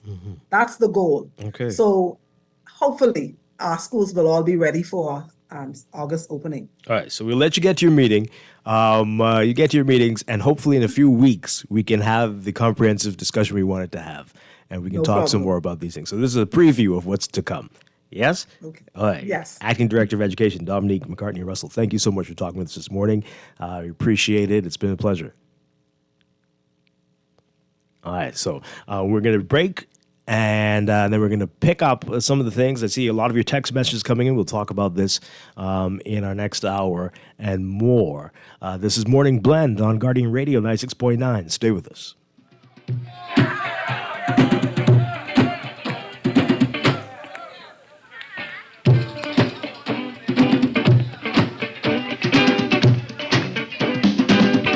Take that mess from off the wall. Give that baby back its ball. Leave other people things alone. There's other ways to get involved. Get involved, don't be no fool. Stay in school. Introducing Wendy's new Chimichurri Cheeseburger. Chimichurri. That's how you pronounce it. Let it roll off your tongue. Then get ready for some ridiculously good flavor. Fresh, herby, garlicky, green, chimichurri. It'll feel Sunday, but in a burger. Come meet Wendy's new Chimichurri Cheeseburger with our new Dave's Craft Lemonade. Wendy's, different inside and out. It's been 35 years since Custom Computers was founded, and we We'd like to celebrate that milestone by thanking you, our clients and customers. You've inspired 35 years of expert service and support, partnering with the world's leading brands like HP, Apple, and Microsoft. We take pride in setting the bar for what you expect and deserve from a homegrown Bahamian business. We're here to serve you when you need us. So call 396-1101. Custom Computers, raising the standard since 1987. Screws and Fasteners World, Balfour Avenue and Palm Beach Street, has those hard-to-find fasteners for you right now. You can find stainless steel regular hex, carriage bolts, galvanized bolts, threaded rods, nails, self-tap screws, sex bolts, anchor bolts, turnbuckles, masonry tools, hand tools, and weed whacker strings. Check out the rope selection and car body fasteners, too. Special orders are welcome. It's your #1 fastener store. Screws and Fasteners World, Balfour Avenue and Palm Beach Streets. Call 326-1976. Total Auto Care on Howard Road offers fast, quality auto maintenance at the very best prices. Tune-ups, oil changes, brakes, suspension, wheel alignments, radiators, water pump replacements, and more. Need quality brand name tires for your vehicle? Tires that'll stand up to these roads? No worries. We supply Michelin, BF Goodrich, Bridgestone, Pirelli, and Toyo. We'll import them fast and install them for you at no extra cost. So when your car needs maintenance or quality tires, we're on Howard Road, just before Burger King. Come see us. Total Auto Care. Call us at 341-6599 or 341-2350. We go everywhere. Shop early at Janae's Chesapeake Road annual back-to-school sale going on now. Get up to 20% off on all school items in stock. Yes, all school items in stock. Pants, school neckties, PE shorts, and a variety of colors and school monograms. Shop early and don't miss out at Janae's Uniform Center Chesapeake Road's annual back-to-school sale going on now. Remember, we go everywhere. Beat the rush and save, save, save at Janae's annual sale now.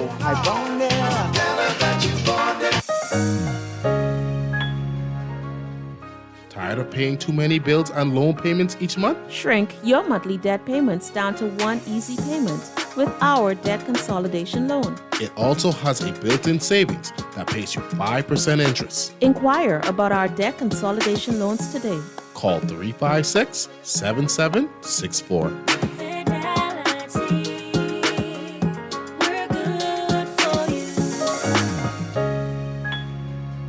When faced with an illness like cancer, we band together, and we at Cleveland Clinic in Florida have your back. From advanced cancer treatments to extra safety measures at all of our locations, we're with you on this journey. For every infusion and follow-up, for every step of the way, for every Cleveland Clinic in Florida. Get the care you need when and where you need it.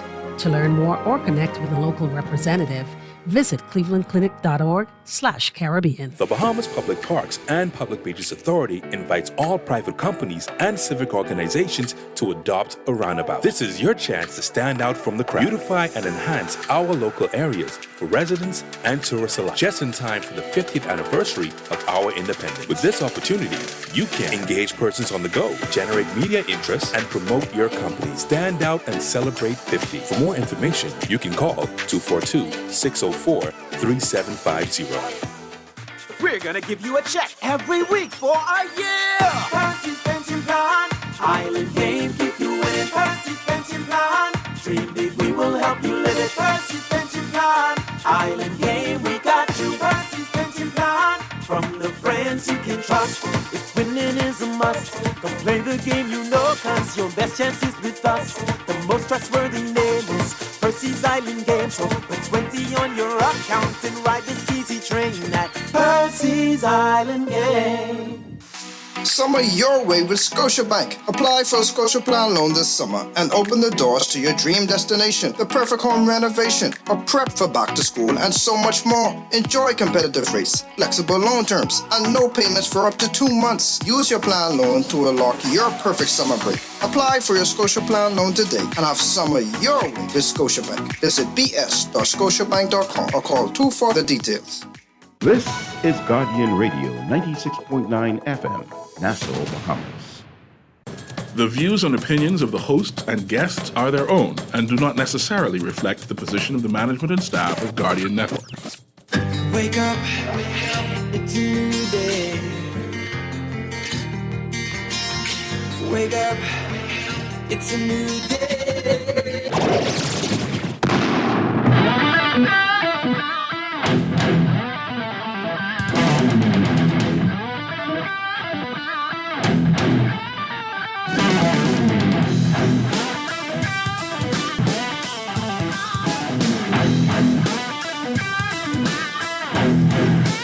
Good morning and welcome to Morning Blend Business on this Thursday, July 20th, 2023. Welcome back to our Morning Blend listeners. Once again, I'm Dwight Strachan, along with Chester Robards, filling in for Laverne Gardner today.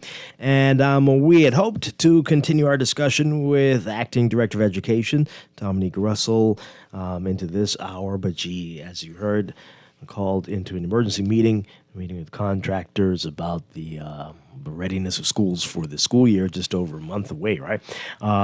So that's unfortunate, but we will reschedule and continue our discussion. A lot to talk about with her. Hopefully in a couple of weeks. But we did a little primer there, so you got a taste of where that conversation will go and some of the things we wanted to talk about. And a lot of you sent your text messages already. We can continue. We can read those and get into the conversation. And you can tell us your concerns about the education system and whether it is creating students, Bahamians, who are going to be ready for the future, an AI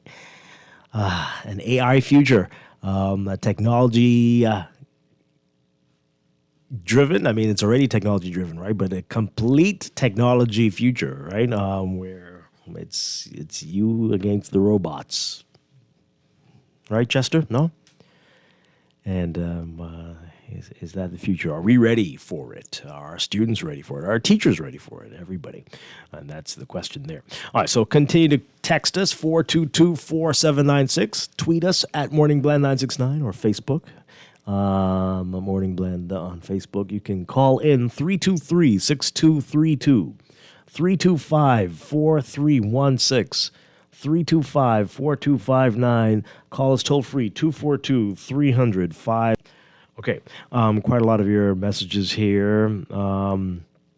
This one, I don't know about this. This texter is asking, please ask the director why the Ministry of Education is trying to implement all of these programs instead of focusing on the basics with the children. They can partner with private training agencies for these specialty programs. They need to do what they do best and what only they can do, which is laying the foundation and ensuring that children grasp the major concepts. They're all over the place doing plenty and perfecting nothing. I don't know. I don't know if I agree with you. I mean, what do you call them the basics? Are we talking about reading, writing, arithmetic, that kind of stuff still? I think students are spending many, many hours in school, and they're lacking. Right, Chester, are you there? Lacking a lot of the socialization, it seems, that they should be getting from their parents and family. And so the schools are playing a bigger role than ever before in showing students the way, preparing them for the workforce. And like we said, like you heard in that conversation, right, a lot of people are leaving without the soft skills to function in a working environment. And so the schools are going to have to do all of this. They need to expand the school hour. They need to keep these kids there longer, well past 5, to teach them even more real life stuff, not just the reading and the writing and the arithmetic, but so they can be better citizens, so they don't carry on like idiots and get out of a car when someone tells them that you can't go this way because the road is closed because we're paving, and pick up a rock and throw it at the person, right? Something is very, very wrong. And obviously the parents can't teach these people any better. So it's going to be the schools that have to do it. So I think there might need to be more programs. Mandatory driver's education in school. They're going to need some more hours because people aren't learning what they need to learn, and they get into cars and terrorize all of us. So schools need to be doing more. Right? Teaching people about the Constitution, about the laws, the ones that are crappy and the ones that do work, and what they need to be doing. They're not learning that anywhere else. So I got to disagree with you, Texter. But we do have to find a better way to teach those basics, too. Why didn't you push your vehicle training? We didn't get it done. I didn't have the time. We were supposed to be talking until 10 o'clock. Don't worry. It's coming. When we talk to her again. But I think this is bigger than her. The Ministry of Transport needs to get on board with that as well. And all right, what are they doing? Oh, my goodness. Yeah. Anyway, Dwight, please tell your guest, she's gone though, but anyway, that society has been telling men that they ain't nothing and not needed for decades now. I don't know what you're talking about, Dexter. I don't know what you're talking about. Women keep having children with lousy, toxic men, so why should hardworking men care? What are you saying? Which one is it?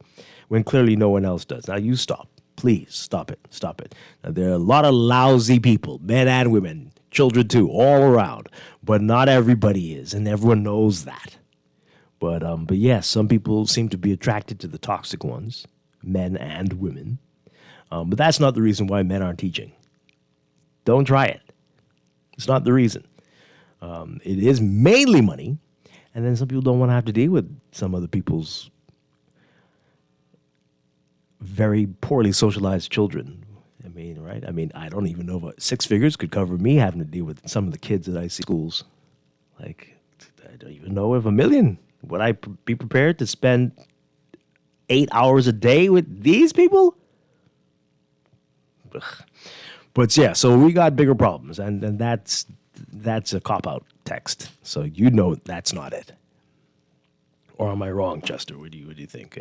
That's it? Men are being told that they're nothing, and so now you need us? Yeah? It's tough to get men in that position. Like you mentioned, money is probably the biggest factor. Yeah. Yeah. And I heard what Dominique Russell was saying. It's a civic duty. You owe it to your country, to society, to help Civic mold. duties don't feed you. Right. You can't pay BPL with your civic duty. And then you got to take some of that salary in some cases and decorate your classroom. Mm-hmm. And pay for those same kids to do stuff, to eat. Yep. Yeah. Got a disturbing text here.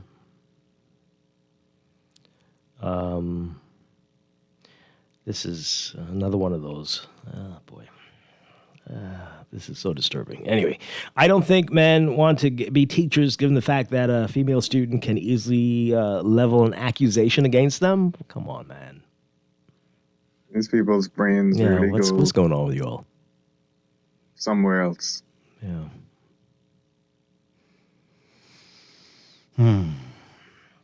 Well, when we had the discussion about the principal, remember, like, do not find yourself in a situation where you would be, someone could, right? Make sure that you're always around somebody else, that you're not in a student home by, right? Those type things. Avoid it, male and female students, right?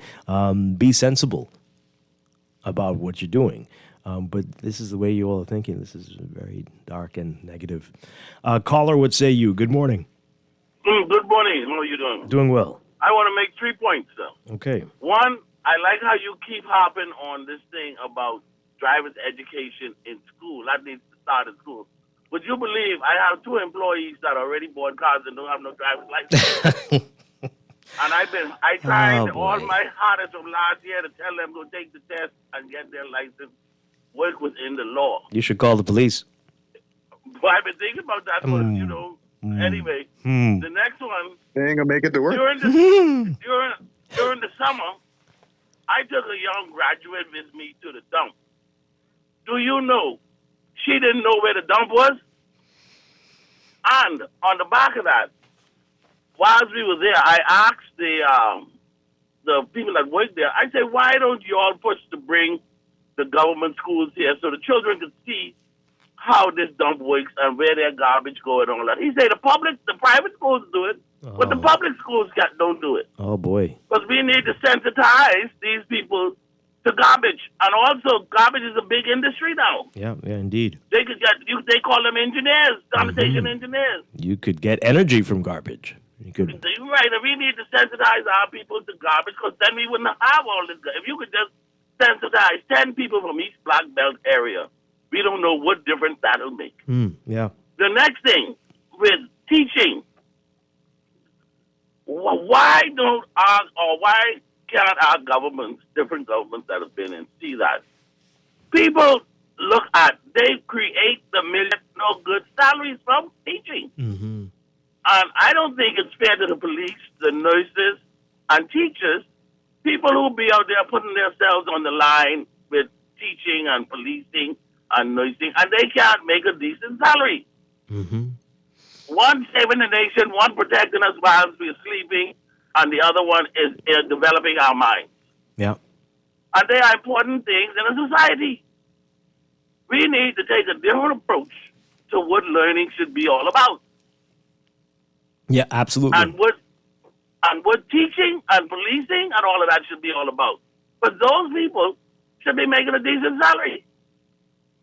How does it look for you to be protecting a millionaire who came through the school thing, who you taught, and you got to protect him? Or you got to police his house, or you got to teach his children, and he's paying top dollar, and you could only send your children to the government school? Yeah. Would you make them a millionaire? Some a billionaire? Very interesting points. Yep. Thank you very much. Appreciate it. And you're right. Okay. In other parts of the world, they have a very different perspective, and their education levels are very different from ours. Right. Yeah. It's related. It's certainly related. You've heard about that. Some of the successful Scandinavian countries, right, what they paid their teachers and how teachers are revered and treated. And, of course, they have the model education systems that everybody's trying to emulate, right? We've gone there and even tried to study what they do. So that says a lot. Let's take this call and then we'll get back to the messages. Good morning, caller, you're on the air. Morning, Dwight. Trust all is well? Yes, all's well. Very quickly here. I listened to the Assistant Director of Education. Acting Director. Acting Director. Mm-hmm. Yeah, very interesting conversation. You talk about the average and the I would say the psychological play on the mind that mere term does to people. But I'm in full agreement that I believe that our educators should be compensated a lot better than they are today. I believe that the doctors and nurses should also be compensated a lot better than they are today. These two career paths are very essential, and they are core in any society. You talk about why men are not really engaged in the educational system. I mean, it's kind of ironic because when I was kind of coming up through school in the 70s and 80s, in particular, 81, 82. We are quite a bit of men engaged in the education system. I don't know if there's a decrease in it now, but I think in terms of the discipline aspect of what many of the young boys require in the schools, I mean, that's probably the missing component that we need to focus at. The discipline. I mean, we have so many times where persons come and the parent wants to fight the teacher because they disciplined the child for disrupting the class or doing something contrary to what they're not supposed to be doing. So there's so many things that we need to go back to. We need to re-examine and then see how we can fix the system. My last point before I go, Dwight, is this: the recycling program. I want to see that expanded a lot more. We have a recycling program? This is what I'm saying. I know there was a company, I think it's called Brewery, who was doing recycling in terms of their bottles and stuff. But I would like to see a program instituted where these plastic bottles and beer bottles and different kind of bottles ends up in the bushes. You have young men collecting these stuff now, and they get 2 cents or 5 cents on every bottle. Mm-hmm. I think we really need to push this as an agenda in order to help clean up the place. Yeah. Okay. Just a couple of things that was on my mind that I wanted to share, and perhaps we can have a public discourse on this. Yeah, Thanks for taking my call. Thank you very much. We need a real recycling program. Yeah. Commonwealth Brewery, sure, but I know definitely Bahamas Brewery has something, a big bottle program as well. But yeah, a real recycling program. We haven't even, right? Public doesn't even talk about that anymore. Remember a few years ago we used to talk about that a lot? But I don't know what's happening. Yeah. But, wow. This text here: how about assessing the kids after grade 9 and move those kids who have not shown aptitude for academics into a full trade school with trade-specific math and life skills? Okay, I mean, I believe it's kind of like that now. But that sounds so, sounds like a dystopian movie. Just like, just wow. Sure, I hear you. This person says, I hate to break it to Ms. Russell, but the idea of year-round maintenance is not new, so in reality, much of the same. Okay, the idea is not new, but do they do it? Do they do it? It doesn't appear that they do. So if they can start doing that, that would be quite novel. Very few new ideas. That's the truth. This person says here, National Service is calling, turn the morning blend to evening blend and get in the class. What? What are you saying? Funny. What? Go teach, Dwight. So it would turn the show every night. We'd just be like teaching people stuff. Okay. Well, you got to pay for that. Anyway, when that would be a pay-per-listen show.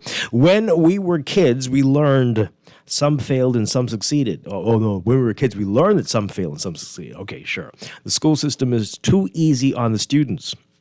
The Ministry of Education has failed the education system. They cater more to consultants and private educators that create these programs to increase learning abilities in children that do not help.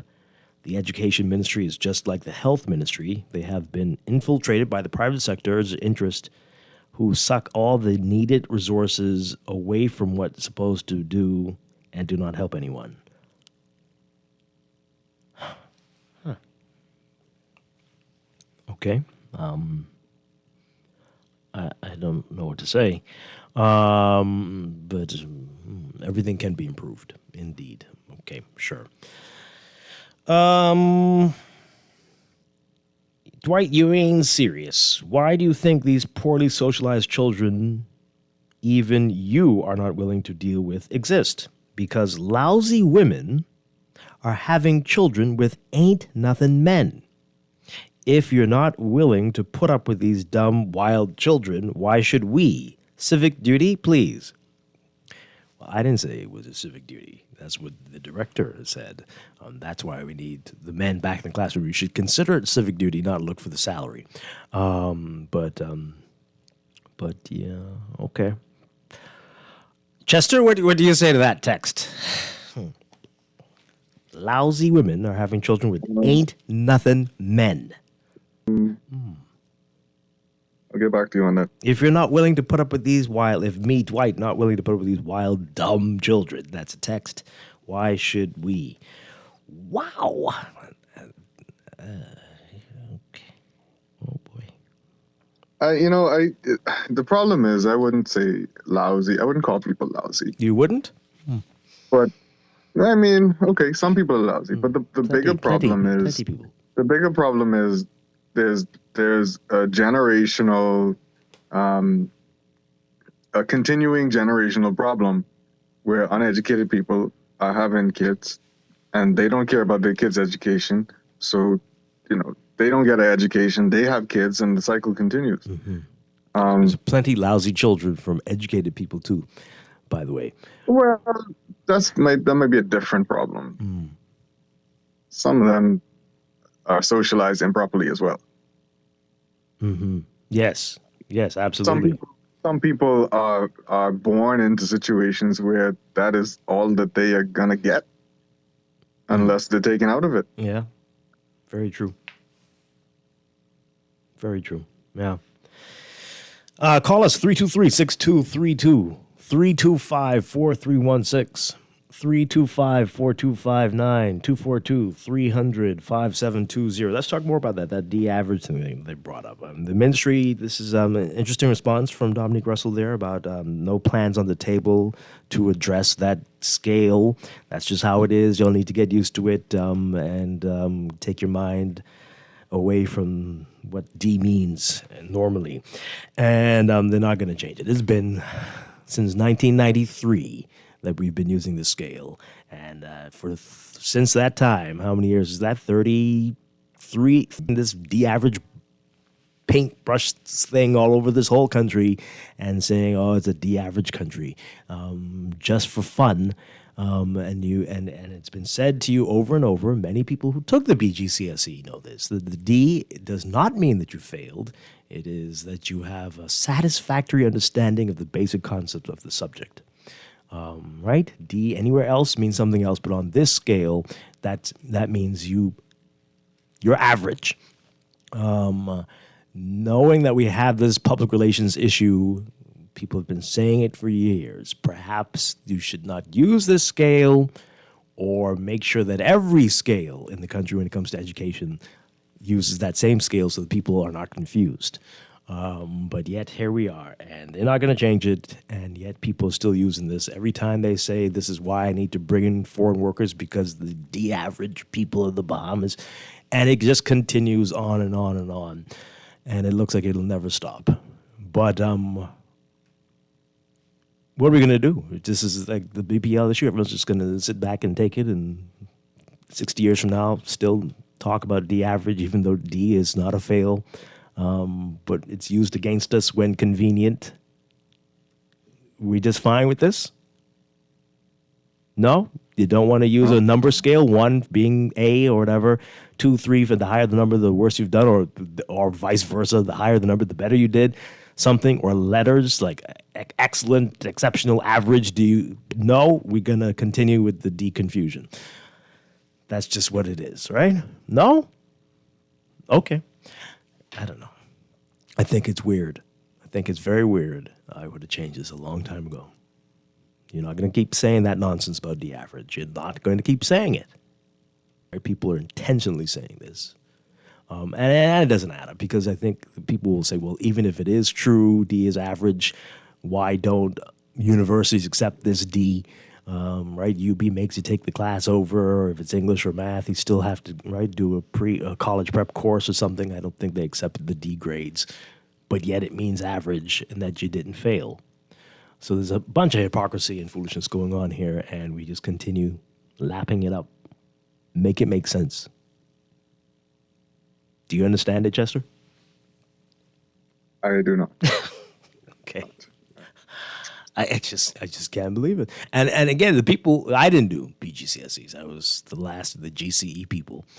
So I didn't know until I got into the field, right? Like when this is what D means. Oh, okay. Because D, even a D wasn't really a failed in GCE either, but it wasn't a good grade. Definitely wasn't a good grade. But the people who've taken BGCSEs are not defending it and saying, hey, can y'all stop? D isn't a failed. It just means whatever. Everybody's on the bandwagon. D average, D average, D average. I've told people stop saying that on the show. Don't call here and say this is D average nation, because stop it. But there's no attempt to change it. It's very weird. Caller would say you. Are you there? Good morning. Good morning. Yeah, I wanted to kind of expound on my text that I sent you earlier regarding the moving kids into a trade program when we're not showing aptitude for academia. You know, we these kids. Me being in the workplace, I'm seeing these kids coming out unprepared for school. Many of them. So why would we leave them in school with a grade point average of 1.0 or 0.89 when they're showing no aptitude for academics? Put them in a trade school where they can learn the trade to be able to take care of themselves, to be able to work, to be employable, to be productive citizens. And speaking to this concept of the D average, I can guarantee you that if the kids that are taking BGCSEs and DJCs, and especially BGCSEs, are on a path of academia, then of course we would see this average change, or this conversation totally change from that. But when you have people that are unprepared to sit exams, that aren't letting the education set into their mindset, we're going to continuously have this conversation round and round. You know, in Canada, they have a great apprenticeship program for kids in high schools that aren't showing an aptitude for education. They, to go to tertiary education or to, and they put them in these trade schools, and these kids come out and they perform well, and they become certified. They go through the 6,000 hours You tie in corporate society to work with the kids and take these kids on as apprentices while they're going through the school program. You give them trade-specific mathematics, they give basic English, understanding some social skills. Yes, I agree with the comment you're making about driver's education, and I agree with teaching the Constitution, letting them understand the basics of what it is that governs our society. But until we change and get out of this the same focus that we've been pushing for years, these kids are gonna. Great points. So, pardon me? No, go on. Mm-hmm. No, so my thinking on that, and I've been talking about this for the last 12 years, is that put these kids in an opportunity to succeed, right? Put them in an opportunity. Look, you got 3 more years left for high school, so we're going to give you pick a trade, auto mechanic, welding, masonry, carpentry, electrical, cosmetology, barbering, and put them in a school that teaches trades, and they have to do math. Like let's be realistic. Does a person need algebra to be a cook? No, they don't. They don't need trigonometry to be a cook. Now they need to have a basic understanding of a formula or to move forward. But you teach them specific math for their trade. You know how many kids come out and I interview them and I ask them, what's 10% of 200? And they can't give me that answer. And they've gone through 12 years of school. My goodness. So, because they aren't grasping this particular traditional educational system that we have going on right now. So we need to try to think outside the box because we keep talking about it and nothing is changing. Okay? So if these kids can come out and say, you know what, obviously I'm not going to study biology and chemistry and I'm not into no trigonometry and calculus. So here's what I want to be an auto mechanic. So let me go and sit down and do this trade, understand whatever specific math or things are needed to understand how to become a good auto mechanic. That person can then take care of themselves. They could find a job. They can even work for themselves. And they do the accreditation. They come out with a certificate. Look, I'm a chef now because I've been hired as a chef. But when I did my apprenticeship program in Canada, my trade designation says Red Seal Certified Cook, which allows me to work anywhere in North America and Caribbean as a cook. And then as someone hires me and gives me the title of chef based on my abilities, then it turns me into a chef. We don't have programs like that here. And the same and it's done across the board with every trade program that you have. And so you get people coming out, these young men especially, want an opportunity to be able to function in society, and so do the women. But they don't feel like they can compete because they haven't grasped the academics for whatever reason. Yeah. For whatever reason. But we need to give them an opportunity to be able to learn a trade program, to be able to take care of themselves. Yeah. I think that we would see a change 10 years from now. Excellent points. Thank you so much. Appreciate it. Thank you very much. Wow. Yeah, definitely a lot to think about there. You have to drill some things into people's heads. I met a guy when I was working in a hotel a couple of years ago, and he was trained to cook personal pizzas, right? And he was complaining about the job. He's like, I make enough money. I said, look, these people taught you to make personal pizzas. Community, like where you live, get yourself a little pizza oven and start selling pizzas from home on your off time. If you want extra money.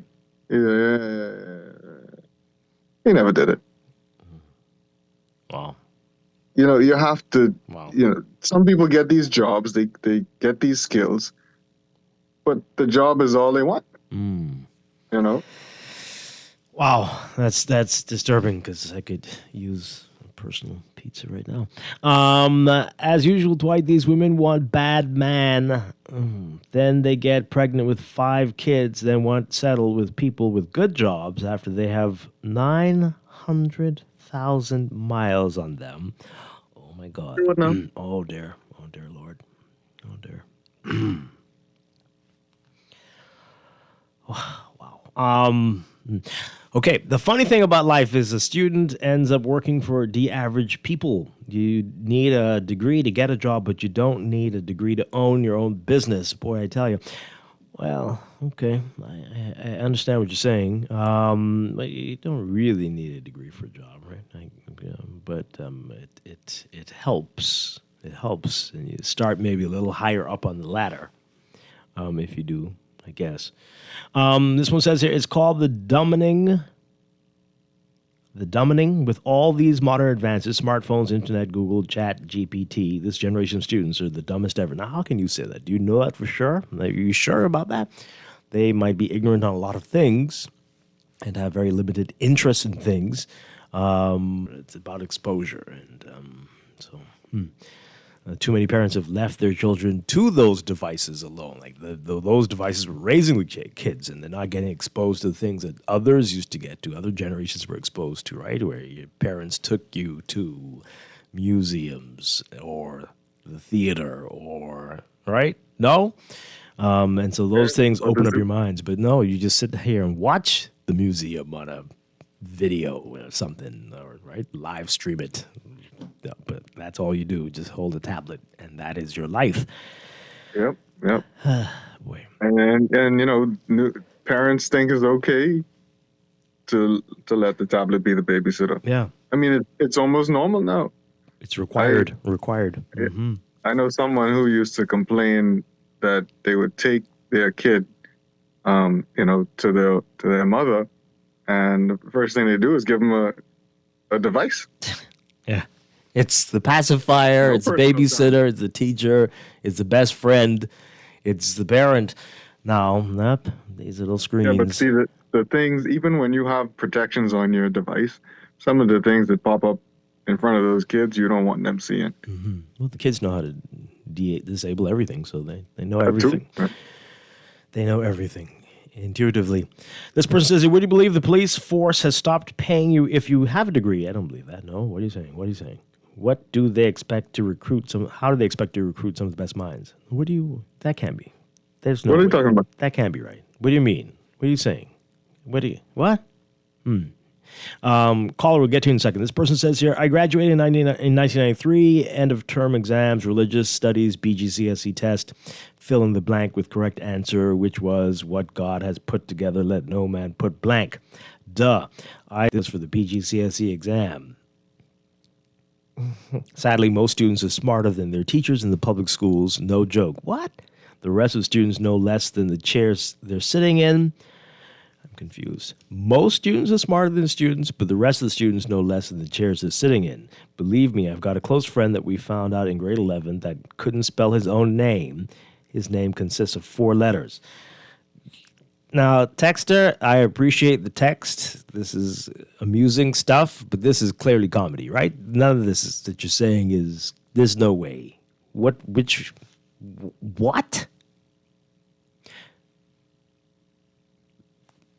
Okay. A little Thursday morning humor. That's what that is. Gotta be. Good morning, caller on the air. Hey, good morning, Dwight. Hi. And good morning to your guest. Yes. Listen, I have a take on this, the education. The educational system, I've always said that I believe in primary school, you could give them the general subject. But when they hit junior school, somehow I feel like you should know by then or find out from the children what their interest is and train them, teach them in the line that they're interested in. And I think that can help a lot. Yeah, okay. All right. Thank you very much. It is, yeah, it looks so. I'm still looking back at this text. But wait, what are you saying? What? And what is his name that consists of 4 letters that he can't spell right? Please tell me. And maybe you don't like the way he spells it, because some people spell their children's names in the weirdest.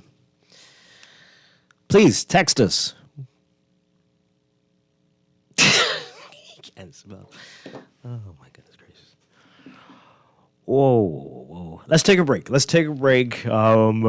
we come back, we'll pick up the rest of the... This is Morning Web Business on Guardian Radio 96.9.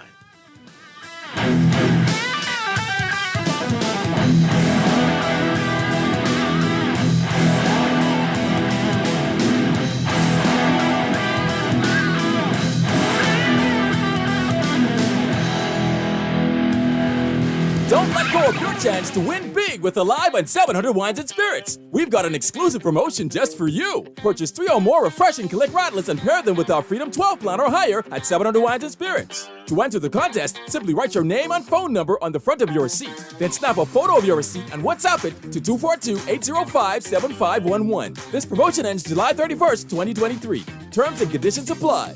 Alive. Believe in best. Tired of banks forcing you to use technology to bank the way they want you to? Your convenience is important. So no matter what your banking needs, Commonwealth Bank's friendly staff are always available in branch for that personal one-on-one service. But when you choose technology, our online and mobile banking app offers you state-of-the-art functionality.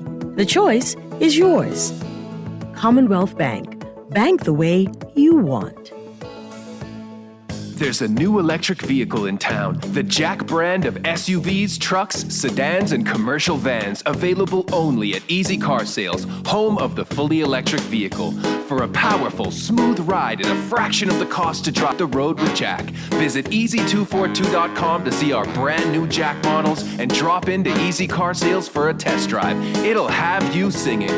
Hit the road with Jack, and don't you pump gas no more. Let me ask you a few questions. What's your name? Pam. Favorite food? Steak. Beer or wine? Wine. Is your money safe? It's under my bed, so I guess so. Are you serious? Yeah, why? Unless your money is in a bank or credit union that's a member of the Deposit Insurance Corporation, there's no guarantee it's safe. Yeah, but what if something happens to the bank? Your Bahamian dollar deposits are insured up to $50,000, so you'd still be ahead. Plus, your mattress might catch fire. Then what? Man, those banks and credit unions are looking good right about now. Visit the DIC's website at www.dic.bs. Protection for your money guaranteed with DIC. Indulge in an experience that awakens your senses with Nescafe Gold. Premium Arabica coffee beans, carefully selected, roasted to perfection, and finely ground, resulting in a unique and unmatched flavor and aroma that captivates the senses. Enticing aroma, smooth taste. Elevate your coffee experience with Nescafe Gold.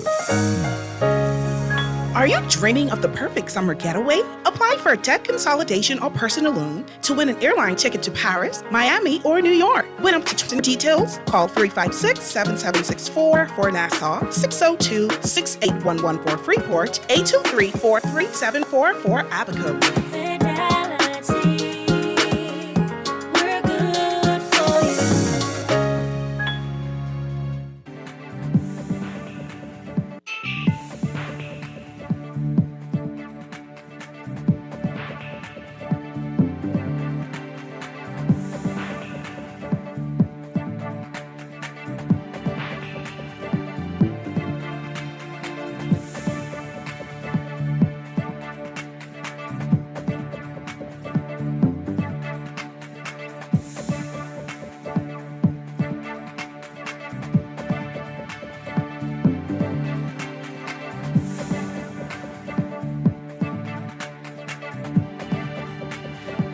It's time for your morning business report, brought to you by CFAL. Bahamas-based Deltec Bank and Trust maintains that it is a victim in the ongoing fraud case, explaining that being named in U.S. court documents that outline a fraud case does not amount to misconduct by Deltec. Deltec responding to Guardian Business in an exclusive statement.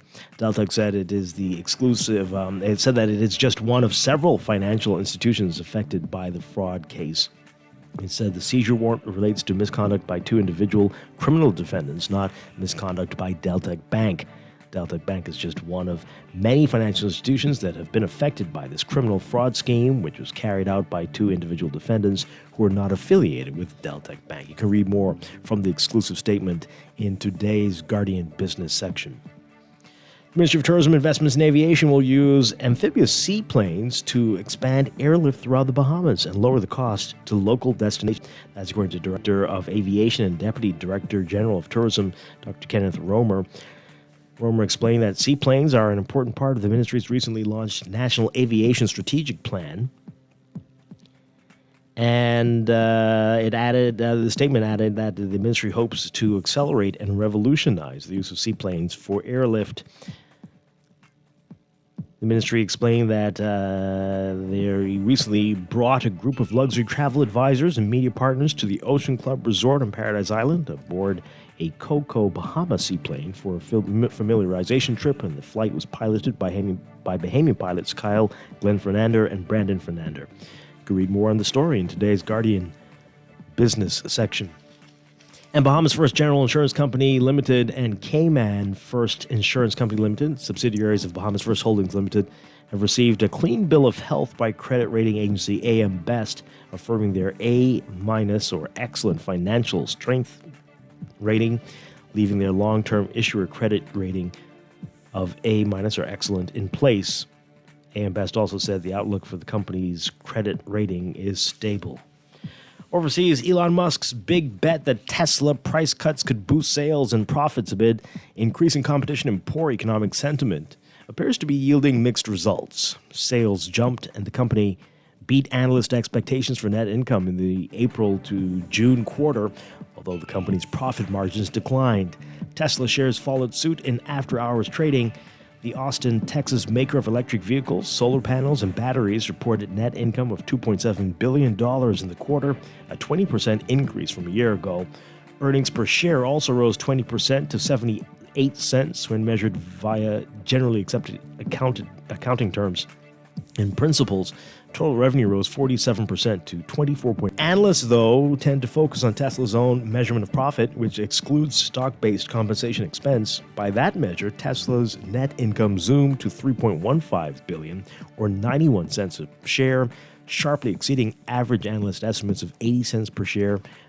Some analysts had expected profits to fall because of the price cuts.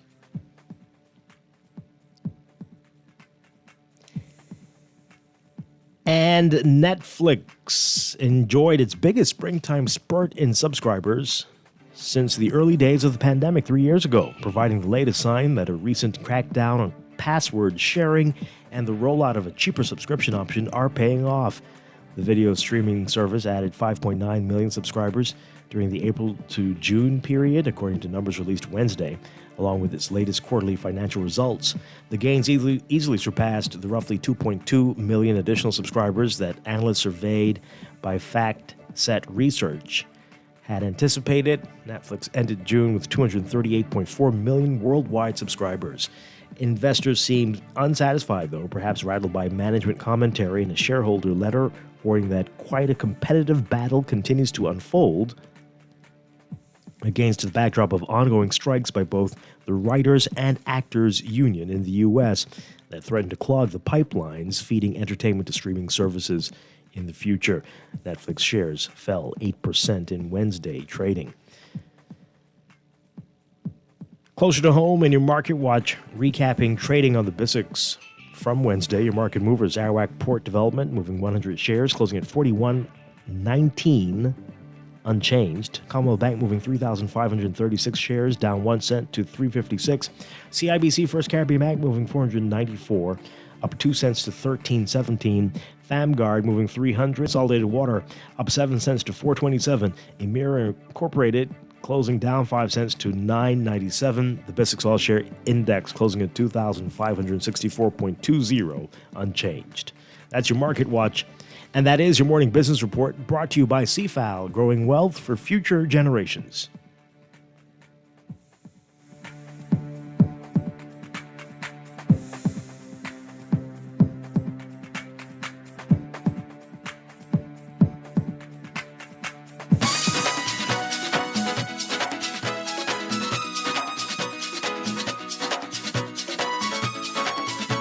Music Man.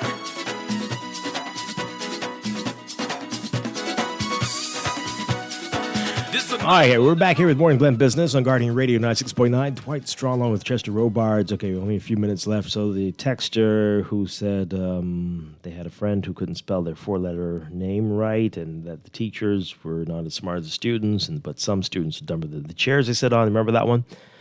All right, so I have to read this text carefully because they don't want me to say the name out loud because he is a dear friend. So my brain won't work like this, but let me see if I can cover it up. So they sent me the name. So I've They never. sent you the name of who? The person. Remember, their friend who has a name Can't that he spell their couldn't name. spell his own name properly, according. Yeah. So I mean, how was he spelling it? Anyway, I'm walking and texting. Sorry, but you can just call me whistleblower from now. For now, I can tell you some serious stuff, all true, and I can prove anything I tell you. And what happened was that he disrupted the class and was told to write his name on the blackboard for detention in front of the entire class. He tried for 10 minutes and couldn't write. What's disorder, a disability? So it might not be, right? That's something else. So, oh boy, okay. Oh man. Anyway, let's read this other text. I will remind the Bahamas that that is stuck in a permanent enigmatic state, but it's not that mysterious. As for education in the country, there has never been one.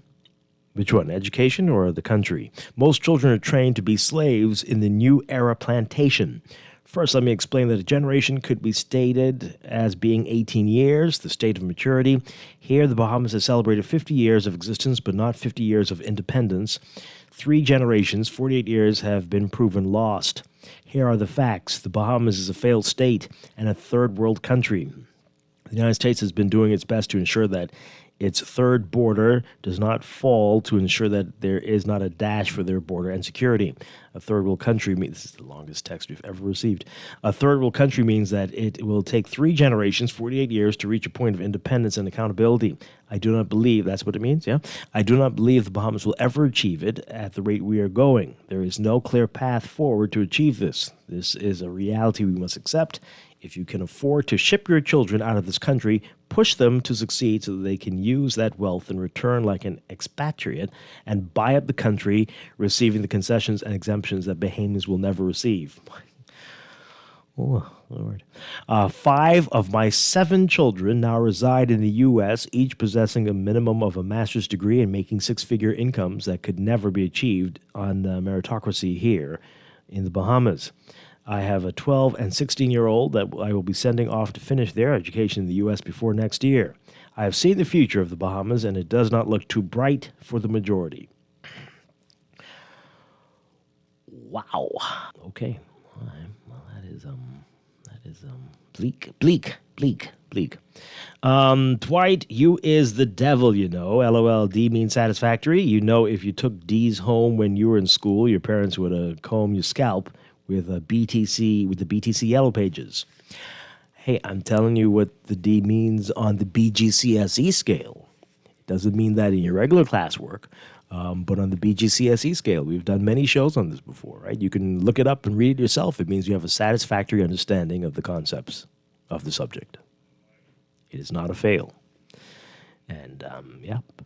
And so that is the only thing that people are using the BGCSE results to say that we have a D average, but that is very unfair, ridiculous, and unnecessary. When we've got to all stop it. All stop it. This person says, if the texter is a teacher, we are at a very sad place, because that is the reason, that's one of the reasons why our kids are failing, because people like the texter are talking down to them, not helping the situation. You must have a possum for the task. What? Oh, I think that's supposed to say passion. Oh, gosh. Possum. You don't want a possum for the task. In society, there's some value to them and have a purpose in life. Everyone wasn't born to be book smart. Okay, that was an earlier text they're responding to. I'm an educator, and I agree with the caller. We need to restructure our educational system. Okay. Just a couple more before we go. This one says here, I don't know what that is. And this one here, all of these modern advances are simply tools. You can choose to use a hammer to build a house, or choose to use that same tool to bang someone over the head with. Wisdom is knowledge applied for the benefit of all, and it is not age-dependent. This quality is sorely lacking from many of our school graduates. Schools should, at the very least, teach you how to learn. And this is coming from a potential employer resumes. Oh, boy. Okay. Lots of challenges, Chester. Thank you very much for being here with us this morning. I appreciate it. And you'll be back next week. I'll see you next week. Sir.